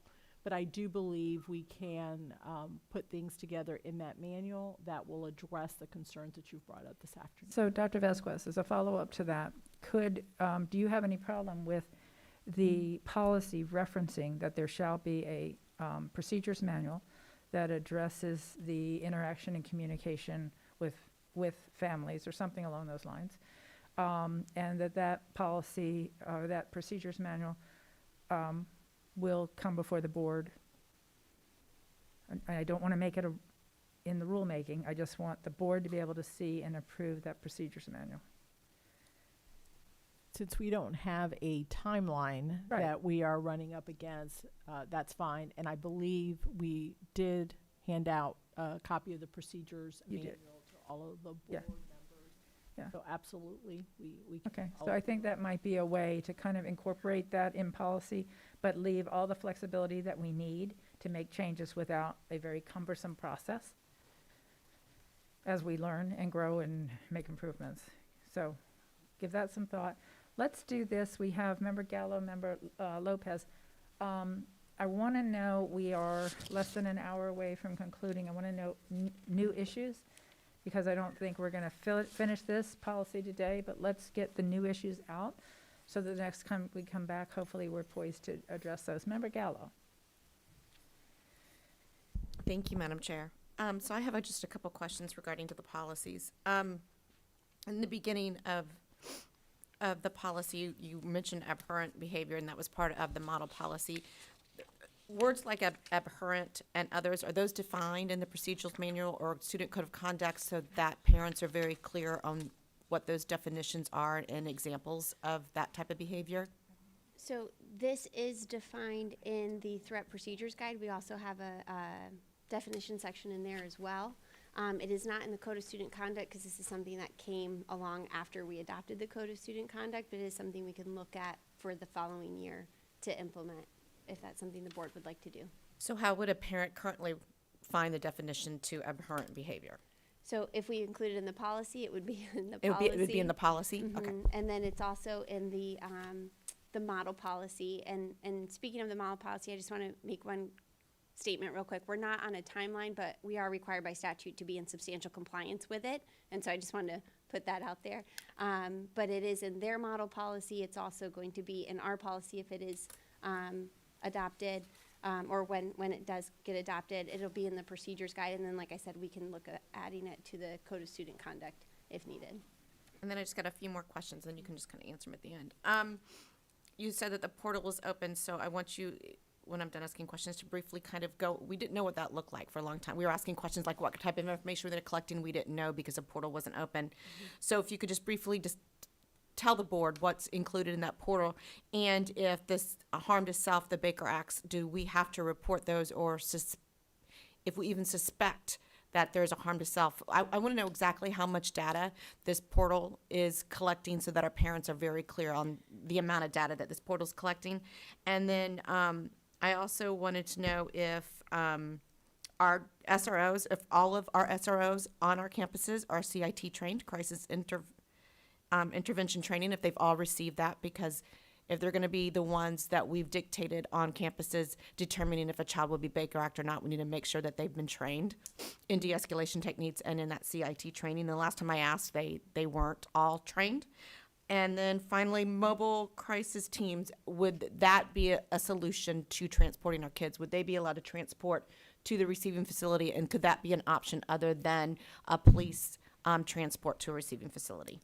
And that's all I have right now. Thank you. All right, who's prepared to So- answer that? Yeah, I'll Anna? start with that. Dr. So Williams-Jones? the mobile crisis team does not transport. Okay. And there are times when they have been on campus and interacted with a student, and they have felt very strongly that additional intervention was needed, and then they work with our team to then work with the SRO, but they do not transport. In terms of the officers who are crisis intervention trained, there a little over half of them are. I have been working with Anne Marie Sutherland, who works with Orange County Government, and she actually schedules and works with Valencia for those trainings. What we're looking to do is to host an OCPS training specifically for our SROs. I actually emailed Chief Holmes this morning, so I can address that with you to see if January 4th, because that is a non-student attendance day, and that's when we have access to our SROs is a possibility, so that then I can coordinate that, and we would host, and we would get a large number of the remaining officers trained at this time. But once I provided them with our list of SROs, they were able to go through and verify who has been trained through crisis intervention. So that is something that we are actively pursuing at this time. And I think Sarah has the other questions. Yes. So I think you answered all of them except the portal. So the portal at this time, you have to sign a user agreement in order to access the portal, which has to come before all of you first to be signed. So nobody on our district threat assessment team or on our school threat assessment teams actually have access to the portal right now. But I have reached out to other districts, and it's my understanding that right now it's simply a launch pad. So it doesn't store information, it doesn't store student records. Currently, when you go on there, say you're law enforcement and you click the law enforcement button, it takes you to CJIS or where they have their criminal records stored.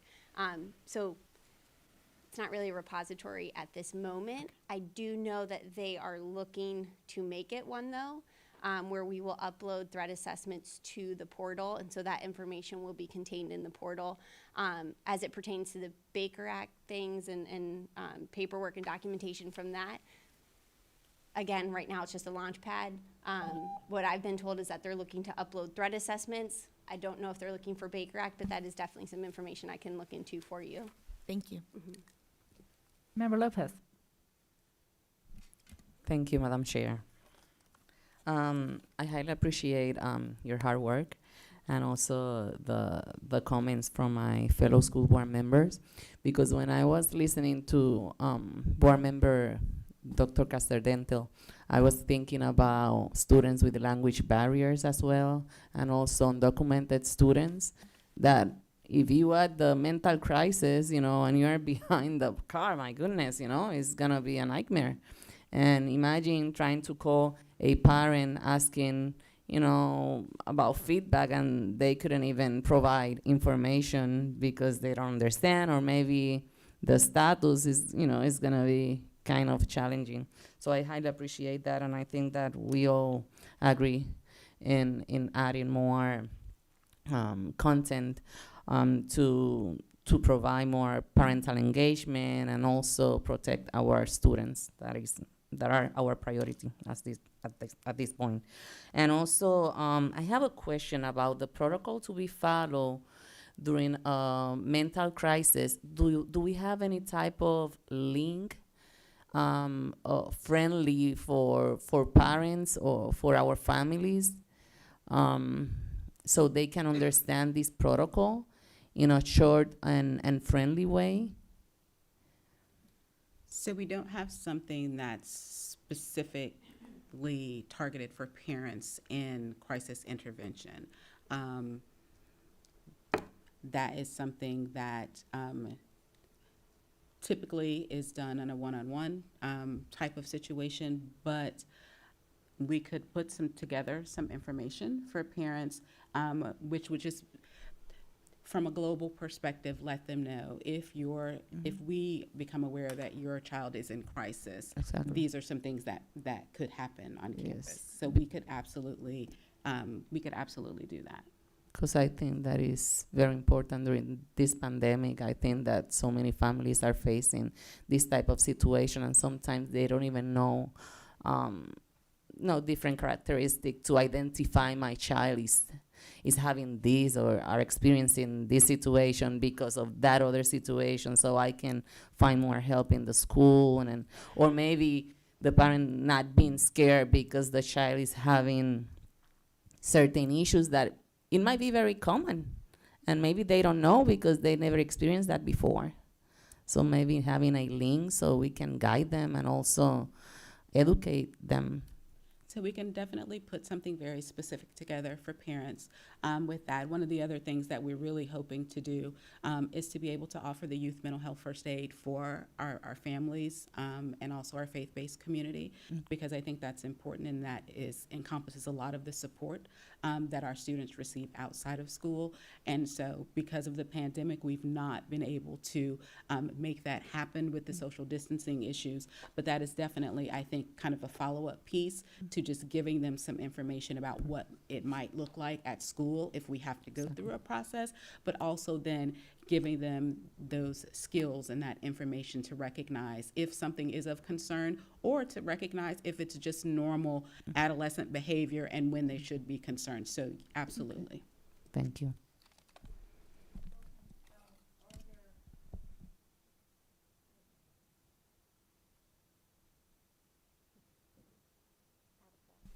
All right, sorry, sticky button there. Any other key issues before we move on to Dr. Castellano? Thank you, Madam Chair. This is a brief one. I see that there is a requirement to report quantitative data on the threats to others to the Department of Education. Can the board also receive that report? So, and I'll take that. Okay. I'll answer that. So that is supposed to be through the portal, which we don't have the ability to upload. But what we have set up internally is our own database within OCPS where we collect that information.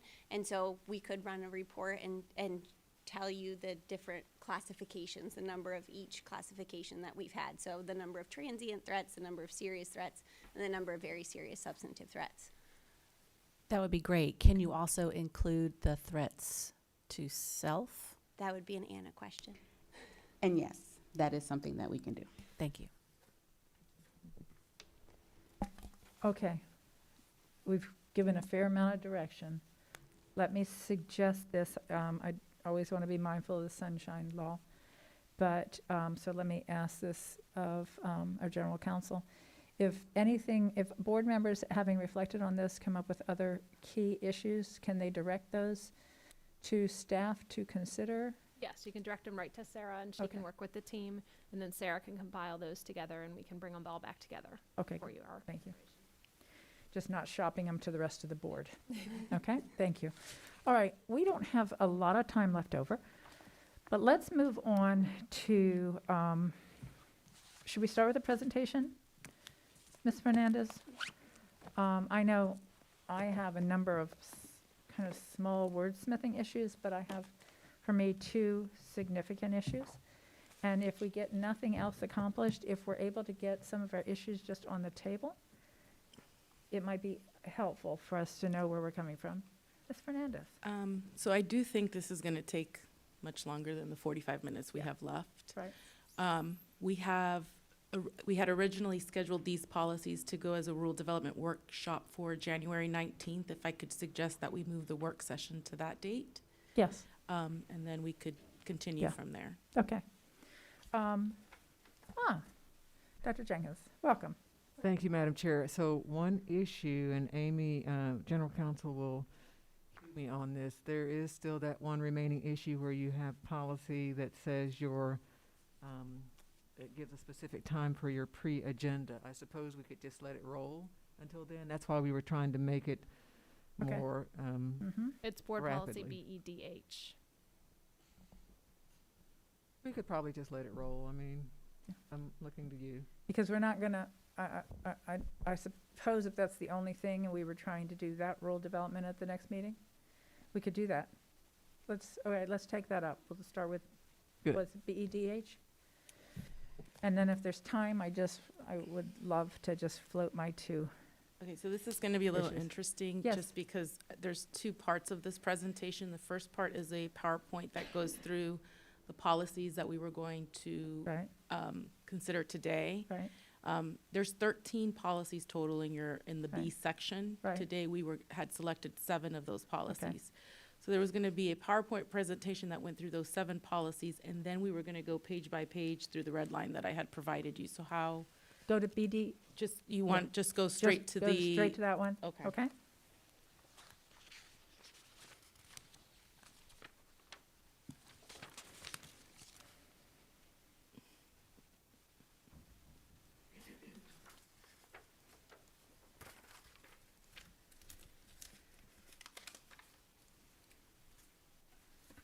Do you still want the overview of BEDH that I have? Or just go straight to the red line? I'd say go straight to the red line, okay?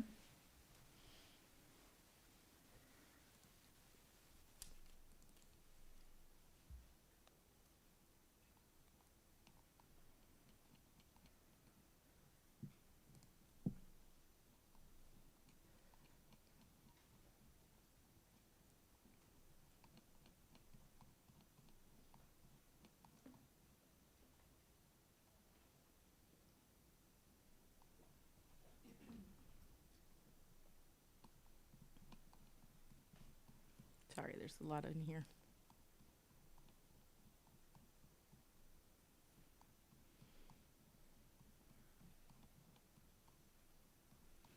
As you're pulling that up, let me preface here that we do use the term promptly. And regardless of what time we start pre-agenda, because of the experience that we've had over the last year, my job on the board is to enforce our policies. And we have a policy that says we start promptly, and we have frequently started 15 minutes late. So I would like to get rid of the word promptly because I cannot comply with my roles and responsibilities in the midst of the pandemic. And quite honestly, it was often because Kat was having to drive all the way home from Osceola County. And I think it was very important that she be able to drive safely and get home. And I think that was more important than me enforcing this policy. But I would greatly appreciate if we get rid of the word promptly, no matter what time we say we're going to start. So what we've done with it's great that you mentioned Yeah. that, because that's the very first part of the policy. Yes, exactly. So what we've done in this policy, a lot of what we've done is we've separated out the difference between your public comment during your pre-agenda versus your public comment during your regularly scheduled board meeting. What we've done is we've labeled the comments period prior to pre-agenda as your pre-agenda comment period. Mm-hmm. And then during your regularly scheduled board meeting, it would be board meeting comment period, so that we've separated those two out. So a lot of what you see in here is duplicative language in the sense that we've addressed it in one area for the pre-agenda meeting and then in another area for your board meeting. So that's what you will see throughout this document. And then there's also some sections here where we've put in some consistency, changed the wording around just for consistency purposes. But with regards to the time of the beginning of your meeting, what we've put is that the pre-agenda comment period shall begin 30 minutes prior to the pre-agenda meeting. So that gives you the 30 minutes for that comment period. Okay. We can still obviously take out promptly. still take out the word promptly, so which we'll do that. So We let can me just say ask you- begin. But let me ask you hypothetically. So the way we've been working this, ideally, we were starting at 4:30. Mhm. We were taking public comments first. We could go up to 30 minutes, but as soon as that time was over, maybe it was 5 minutes, maybe it was none, we went straight into pre-agenda. Mhm. So pre-agenda, we weren't necessarily taking public comments 30 minutes before pre-agenda. We were taking public comments an hour before our regular meeting, and then we were going straight from public comments to pre-agenda, and we didn't distinguish a time frame, and that gave us a chance for dinner break. Okay. So I would prefer that we not say that we're going to take it 30 minutes before pre-agenda. I think that we say that we will have a public comment pre-agenda session that starts an hour before our regularly scheduled meeting, and that we will begin that meeting with public comments. Mhm. And that the public comments will generally be limited to 30 minutes. But that means if we finish in 5, we can do our pre-agenda, we can take a break. My suggestion was gonna be, or we just say we have a 30-minute comment time and don't prescribe, that happens prior to pre-agenda, but don't prescribe any hours. Except that we do have to, if we're going to say they're two separate meetings, we have to have a time frame designed for the separate meeting. If we combine them into one meeting the way we've been doing, public comment pre-agenda, and if that starts an hour before our regular meeting, then it all flows and we don't have an issue of we have to pause. We did this at the county. We had certain things set up for 2 o'clock and 5 o'clock, and Right. occasionally you go, great, we have 15 minutes. Right. Part of the So- language that we have added onto this section, or within this policy, allows you the flexibility to, A, start the meeting, if there's nobody here for public comment, start the meeting immediately. Okay, good. Or B, for you to either extend that time period or reduce it, depending on the number of speakers that you have, and then whatever the pleasure of the board would be for that particular meeting. So that language is already incorporated into this policy. Except that it doesn't explain that we might shorten the time No. based on the number of speakers, which I Right. think is a No, key that's thing. clarification language that we've added now Great, thank to you. it. Yes. All right, yes. so let's hear from, or you want to do some more recap, or should I go to Member Byrd? Because ahead. I realize I'm out of order. Member Byrd?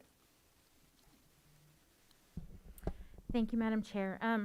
My question is actually about this paragraph or this whole section. So, I'm so glad we're talking about this because this is just one policy that I've never really understood. And I need someone to explain to me why we have pre-agenda comment period and board meeting comment period, why we do these two separate meetings. I don't understand why we do that. And when I did some research at other school districts around the state, no one else is doing this. Everyone else just does a board meeting, and their public comment is during their board meeting. All their public comment, whether it has to do with the agenda or not. So I'm just curious as to why we do these two separate meetings anyway. I would like to know if someone could explain that to me. I can do that. Thank you. There is some historical context to this as well. So under your policies, it does say that you will follow Robert's Rules of Order. Under Robert's Rules of Order, you are supposed to only be discussing things that are germane to your agenda. So that's why you have that particular issue, or that particular restriction during your regularly scheduled board meetings.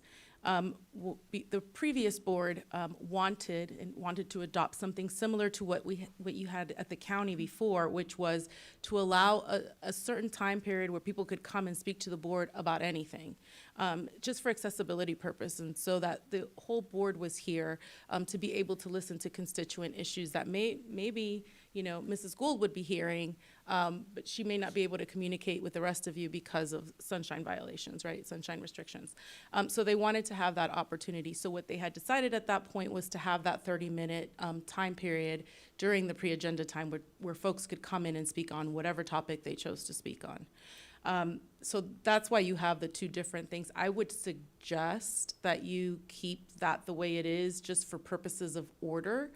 You wouldn't want, for instance, a ton of people to show up all of a sudden at your regularly scheduled board meeting where you may have a stacked agenda coming in to just speak on everything and anything.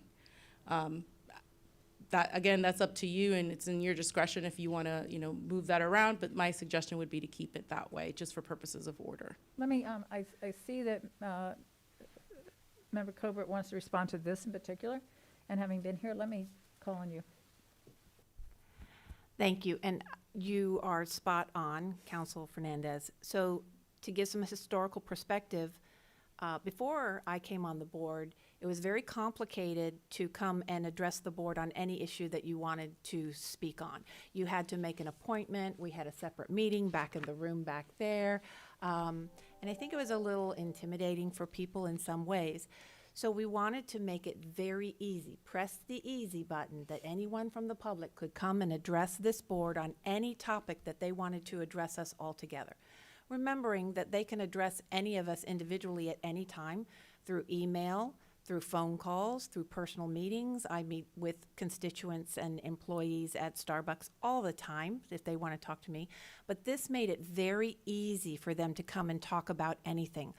Because, as Council Fernandez said, the regular school board meeting, you are, according to Robert's Rules of Order, supposed to discuss issues that are on the agenda. So this created an easy opportunity for the public to come and address the full school board, if that helps you, Member Byrd. Thank you. And Member Gould to comment on the same. Just to tag on to that history, and this was prior to my coming on, because that's what we were doing when I got on, and it was very cumbersome. It was open, but I think it was at the end of the meetings, and sometimes people would be here for hours waiting for the meeting to end, and then by then, everybody's kind of wiped out, and it was very, very cumbersome. So this is a time certain point where the public can come and they can rely on it. And if I can also comment on that, since you recognized that this was derived somewhat from what we started in Orange County. This was actually a major battle of mine to get this on the charter because I couldn't get our mayor to let the public speak to anything on the consent agenda or anything on their mind. And so the final decision of the mayor was we didn't need it on the charter because he would put it at the end of the day. And I found that at the end of the day, people didn't know whether the end of the day was 2 o'clock in the afternoon or 2 o'clock in the morning. So it seemed pretty disrespectful if we wanted to hear from the public. So we got it and we set it up first thing in the morning. Our public hearings don't start until the afternoon. So similar to what you all did, it was a separate time. It was at the beginning and it was a limited amount of time because when we are hearing public comments in our regular agenda, we're taking 3 minutes, but we generally don't have a fixed amount of time. If you merge them all together, I think you're also going to have this dilemma in the public's mind. I came here to speak, and I didn't get to speak because I ran out of my 30 minutes, but the next topic got to speak for an hour. So we're clearly distinguishing this is a time to talk about things that aren't on the agenda. We will have a limited amount of time, and I think separating them makes a lot of sense. I didn't know, I didn't consider the Roberts rules, but that is certainly a very important thing to consider since we abide by them. Let me go to Member Felder. Yeah, just very quickly, I am so grateful that we do have that, Ms. Fernandez, that we do have the time to let the public come in, because one of the things that it will do, it will eradicate the banter. Because sometimes I've been in the school board meetings years ago when people come in, they're heated. And what I liked about coming sometimes is that you let people get all that steam. Well, baby, get it off your chest. No one says anything here. So when we're dealing with the business at hand, because sometimes I believe that the board has decisions they have to make in their time restraints. And if 12 o'clock, nobody's thinking but about bed. You understand? Sleep. So I think also, and it protects us, I think, as a board, because sometimes people come in, they're very angry. And for whatever reason, they're very angry. And we're all human. We all have feelings. So if you let everybody just come, say what you want to say all those things, and then, okay, thank you so much. We've received, I never forget, came one meeting, and Chairman Jacobs, she was the chairperson, and she let everybody say everything. I mean, they were saying some fierce things. And no one said a word. The board just sat here. But baby, when it was over, I was done, business was conducted. So I really would like for it to remain that way, because we don't know what kind of issues, especially about the COVID. I think that's what it's about. People had all these feelings about, and I just want them to let us just go ahead and say what you need to say and get off your chest, and allow us as a board to conduct business, because that's why we were elected, to conduct business. Thank you. Thank you. Thank you. I have another issue, if I could bring up, and that is, I understand not having a video recording or stream, streaming our pre-agenda meetings. I would like to see them recorded, audio recording, for a couple of reasons. One, I find myself trying to run the meeting and I find that if I'm taking notes, the person who's talking doesn't know that I'm listening. And I've learned how important eye contact is. Like you're saying, people may walk out of here and they just need to be heard. And so I always find myself saying, exactly what did they say? Is that right? Is that wrong? How do we correct it? And I can't keep up with it, and I can't go back. The other thing that concerns me is that if we are believing that because we didn't record it, there's no recording, that's not necessarily true. We have people that are in the audience, and they are filming the pre-agenda meeting, and they're walking out with their version of what happened, and it could be an edited version of what happened, and I don't have a version of the whole context. So I feel like the board is at a disadvantage. I do this with the media. I learned the hard way that if I'm going to do an interview, I generally have a great relationship, but I record it, because occasionally they take an answer to a different question. And if I have it recorded, I can go back and say, no, this is what you asked, this is what I answered. So I feel vulnerable in being able to do my job effectively by not having an audio recording, that it would be a public record. Anybody is allowed to request it. But these meetings are open and anybody else can be recording it. So that would be my ask that we put in here, but it's a board decision. Member Kester-Denel, you're recognized. Thank you. While we're on the topic, I would like to see the public comment period live streamed so that other people can see what's happening and what concerns are being brought up. I know that I've been asked on a number of occasions why we do not share that information, and I know the superintendent has given us, a valid reason, but I don't think I think the public's right to know is greater than the possibility of someone making a misstatement. And possibly we could, when we record it, or I guess there could be a delay button, but it's possible we could record it and edit if there is any name taken or used. Just some other ideas, but I think we should at least live stream it and make it accessible to the public. So let's take comments on that. Let me go to Member Byrd, who's up next. Member Gould was before me, actually. I'm sorry, Vice Chair Gould. You're right, thank you. This is one that I waver on. I always want the public to have access, but I do worry because we are not in a conversation there, and it may not be something we even take up for a month if there's a hot button point in those comments. And I know just in the COVID public commenting, I had so many fires to put out with misinformation from the public comment that are still alive, that are complete rumor mills, and it's just a really tough situation. And that was in a board meeting when we could talk about what they were talking about. But their comment lived and our discussion didn't because people unplugged after that because they just wanted the heat and not the solution. So I do have concerns about not doing our job well if things are left just to be out in the atmosphere without response. And I don't think it's appropriate to respond there because I think that is the time we take in, we assimilate, we find the right people to respond, or we make it a workshop or add it to the agenda.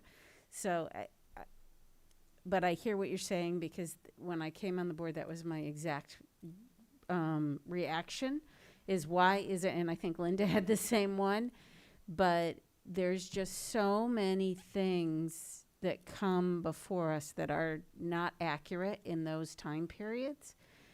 And to have that spin out in the social media world could be detrimental to our students, our teachers, and to this board. So that is a concern that I have, just as the chair was talking about in that. I would like to see the comments made available to people if they want to come and hear the recording. I don't mind the recording component of it, but I don't know that we need to stream that piece because I think if we record it and there are things that we know, like when we were initially going through the masks and the protocols, there was misinformation about what our protocols were going to be on the mask, but we had a document that could actually be attached with that recording. So if they listened to that, but on that same page, that document with all the correct facts and all the procedures for social distancing and for mask wearing and all of that could be right there. So I would like to find some middle ground on that one if we could. I also would like people to be able to continue to call in no matter what time we set our pre-agenda meetings. So I'll throw that one out there while we're on this. Thank you. Let's go to Member Byrd. Thank you, Madam Chair. And, my issue, I think, with the two separate times was really about the transparency of our public comment period. I've always felt like, it's just, it doesn't look like we're being as transparent as we can be. We put the public comment period, you know, an hour before our board meeting. We don't have it televised. It's like, it doesn't give the impression that we are being as transparent as we could be. So I think my two big concerns with it are, with it being in advance is not having it televised like our other public comments are. I agree with Member Castor-Dental. I know it's uncomfortable. I know that there's misinformation, but we are not unlike any other government officials that have public board meetings. Public board meetings that have public comment are often can get ugly or can get uncomfortable, but I don't understand why we are any different, and we are trying to protect ourselves from that. I think that these are public meetings. We are public elected officials. I think that the meetings should be completely public. And I would agree totally with having them televised. My other concern is the 30-minute time limit. And I think that's where my issue having it before the meeting is that, you know, I feel like we should also be, in an effort to be as accessible, I feel like there should not be a limit. And I know oftentimes the chair extends that 30 minutes if we have more speakers. But, you know, that's why I'm wondering why it's in policy if there's, although I think you added that. Is that what you said? You added something to if it needed to go beyond 30 minutes? I did. Okay, yes. yeah. All right, so then that's fine. But I totally agree with Member Castor-Dental on that one, sorry. Okay, no, you don't have to apologize. Dr. Jenkins. Thank you, Madam Chair. Member Castor-Dental mentioned that the superintendent had comments on it. We've got one new board member, so I figured I'd better make sure she knew what my comments were on it. A couple of issues come into play. For those that were on the board previously, there have been instances of not just some misinformation, but an outright untruth spoken over the microphone. I recall an instance when the 1 mil was up and someone said something that was inappropriate and incorrect on that, and Scott Howard came running down the aisle because he needed to correct it. We were about to be on the ballot, and it was misinformation. And so the issue is, are individuals coming to give public testimony to address the board, or are they coming to be broadcast to the public? Exactly. It's an opportunity to address the board. There was another instance where someone stood at the podium and maligned, although you're told ahead of time not to, maligned a principal, said her name a couple of times. By the time you say, please stop, it's already been said. I don't know how you get that back, and I don't know how you prepare staff. And one other instance, several instances where we've had some parents calling in that gave misinformation, and area superintendent or someone from my cabinet sent me the information. I couldn't correct it until later in the meeting. It was totally inaccurate. And many times the board has received emails saying this is the accurate information. How do you respond? How do you correct? Do you wait until the next meeting? Do you wait until the end of the meeting when no one is listening and try to correct something that is totally inaccurate or untrue? I don't have a solution for that. We're certainly at the board's pleasure, but I think there are good reasons not to broadcast. An individual has the right to address the board and give public testimony. They don't have the right to be broadcast to the masses because they want to. And I don't think we have a responsibility to broadcast when we know some of the information may be totally inaccurate. If it's to address the board and it's recorded, in fact, if we had done our last master board training, that was when we were going to take care of. The compromise was to start recording it. We never got to that last master board training session for the board to agree. But I absolutely support the notion of recording it. I worry about broadcasting when it's inaccurate information that we cannot fix and it can't be recalled. That was what I had said previously about it, Member Felder, just so you're now up to speed. Okay, thank you. Let's go to Member Covert. So I am all about transparency and making this easy for the public to address the board. And that was that was something that I fought for a few years ago, and Member Gould will remember, about changing the format, bringing it in here, making it more open. But we have had, as Dr. Jenkins mentioned, many, many instances where people want to use that as a public forum. That time is for the public to come to address the board with concerns that they have, not to address the public. And in this day and age with social media, you can easily have an employee, a staff member, a student, someone very publicly maligned if you're live streaming and don't have control over that. So I take no issue with recording it so that we do have accurate information about what was said, not just minutes taken, but so we can go back and see what was said so that we can address that with the individual who has come before the board.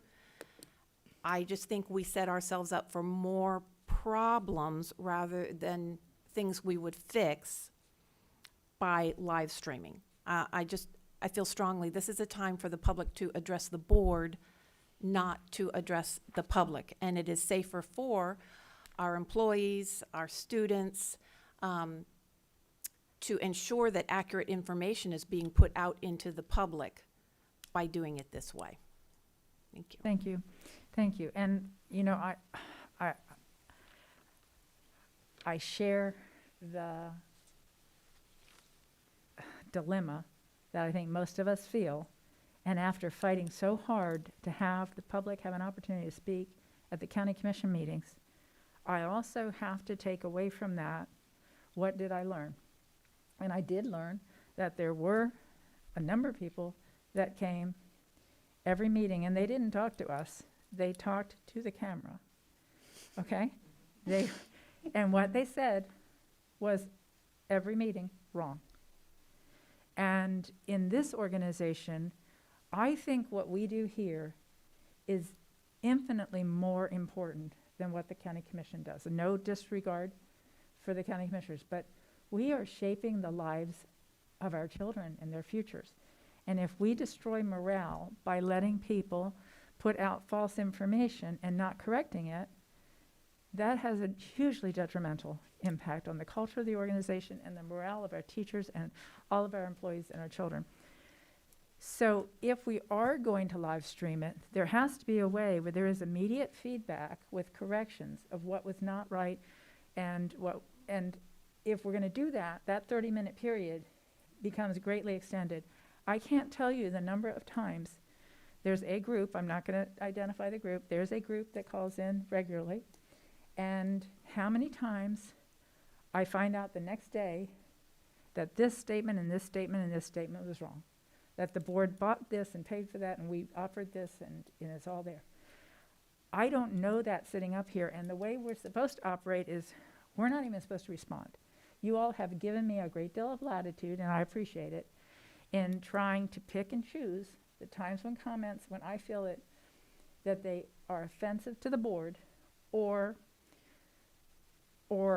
if not offensive, at least do not recognize the passion and the compassion this board has, that I've taken the liberty to respond and try to respond respectfully after 20 years of making some mistakes, try to respond compassionately, respectfully, but to confront the misinformation would require that our staff is here and ready and that they're able to jump up and they're able to be factual.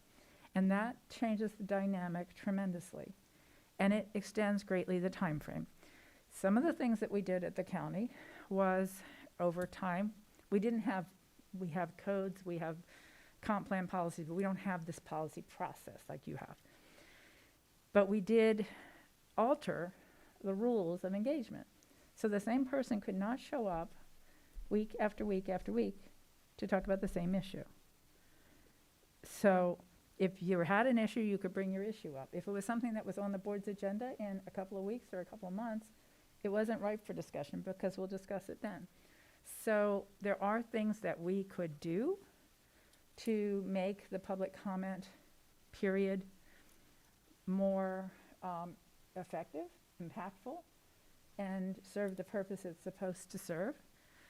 Whether the purpose is to vent or the purpose is to inform the board, I thought of it as informing the board, although I see the value of venting.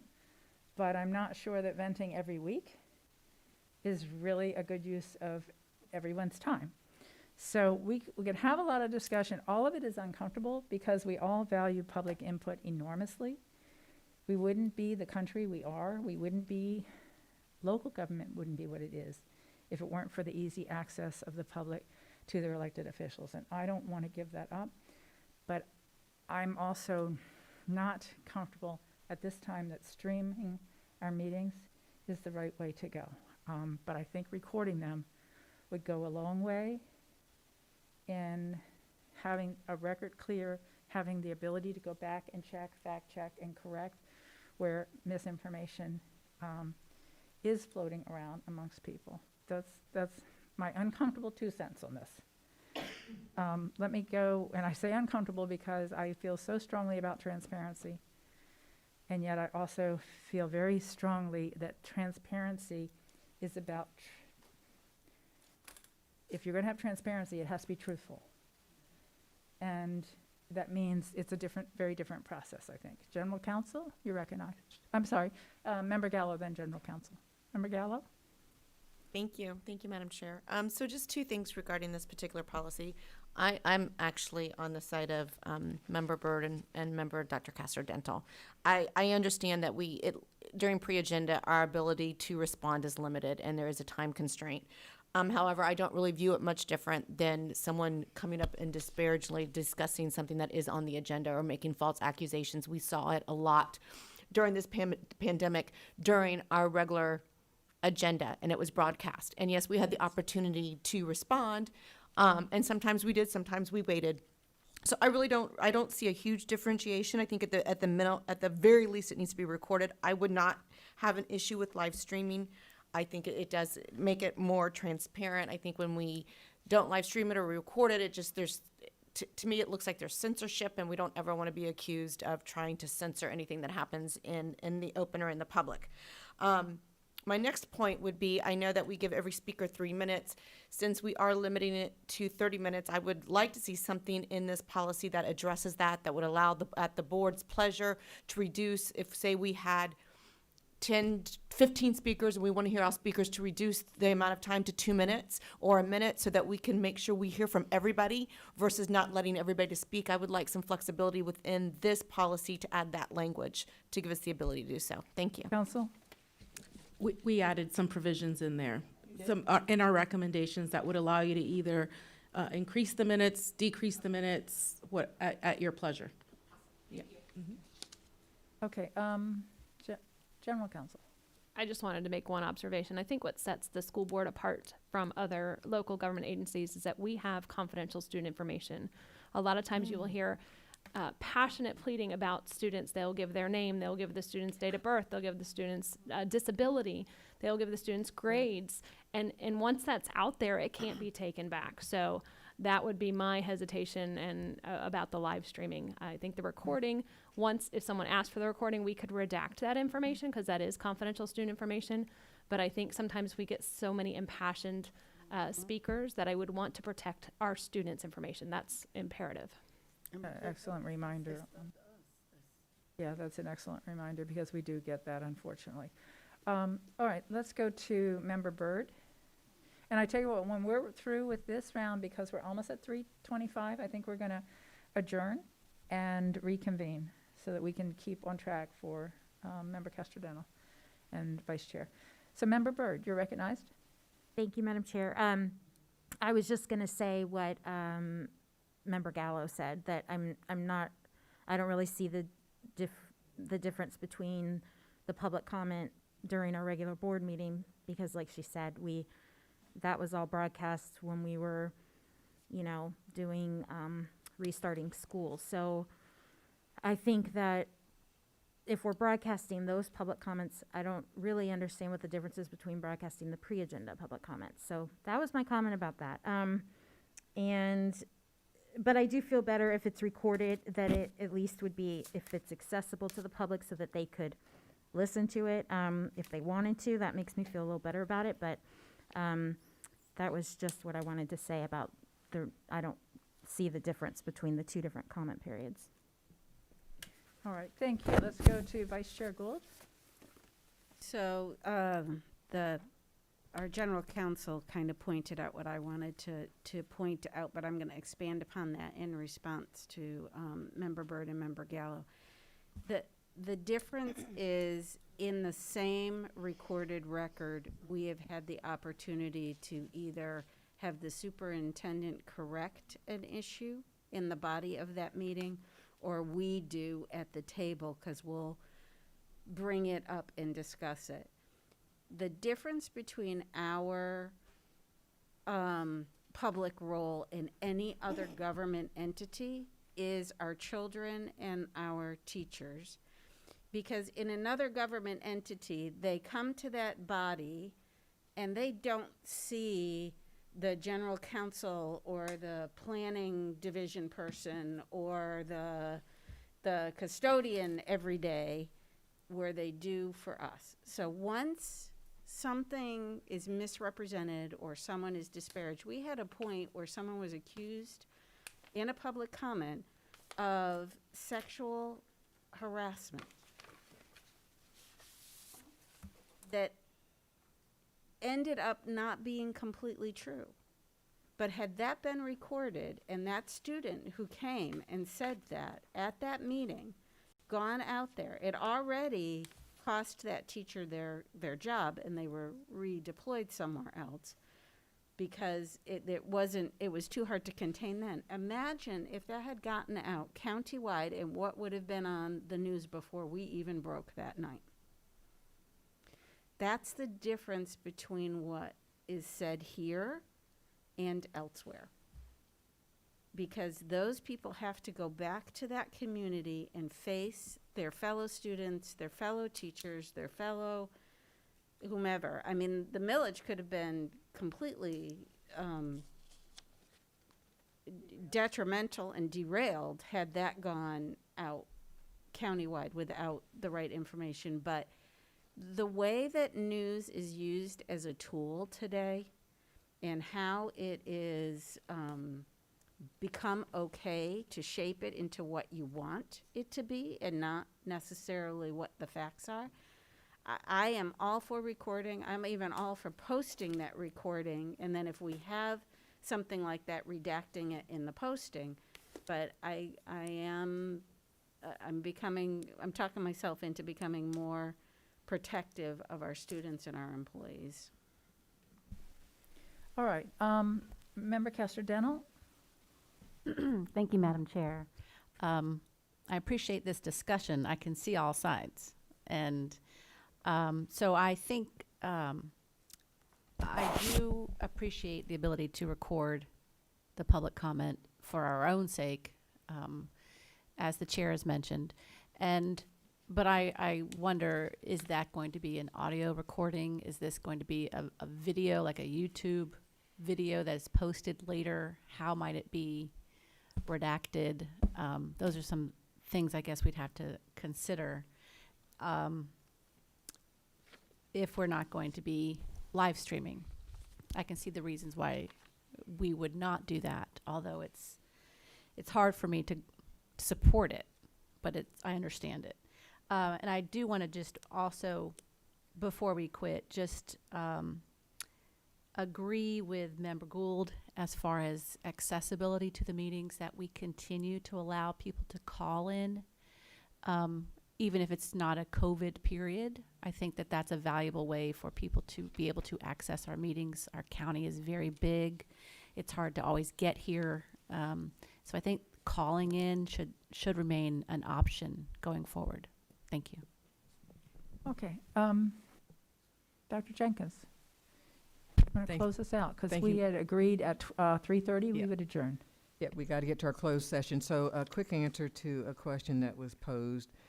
And I wanted to add too, we have had teachers maligned and names called, and the union has had concerns.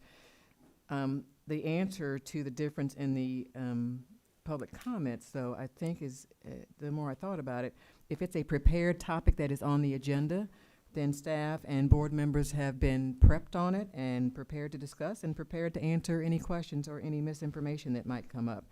That is different than comments made on the fly, if you will, and folks scrambling, trying to get information to refute what the allegations are. So agenda planned means folks are familiar with the topic and prepared to respond and to discuss. I thought that was important to delineate between the two.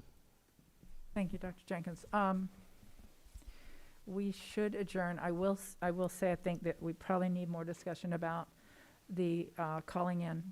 I think we need to think through how well we can control information that's coming in, and how, if we have hundreds of people calling in, if people are going to have a fair opportunity to participate. So if we're going to increase the ease, I think we need to define some more rules around access, so it's more fair. Okay, on that note, let's adjourn the meeting. And Ms. Enval, do I need to call on you for an announcement of our next meeting? No. You do not. This is a closed session for right. bargaining purposes. Thank you so much. We will we'll adjourn the meeting. Thank you all. Excellent meeting today. We didn't get near as far as we needed, but no, as we expected, but we did. We made great progress, okay? And it's important that we take the time to understand each other.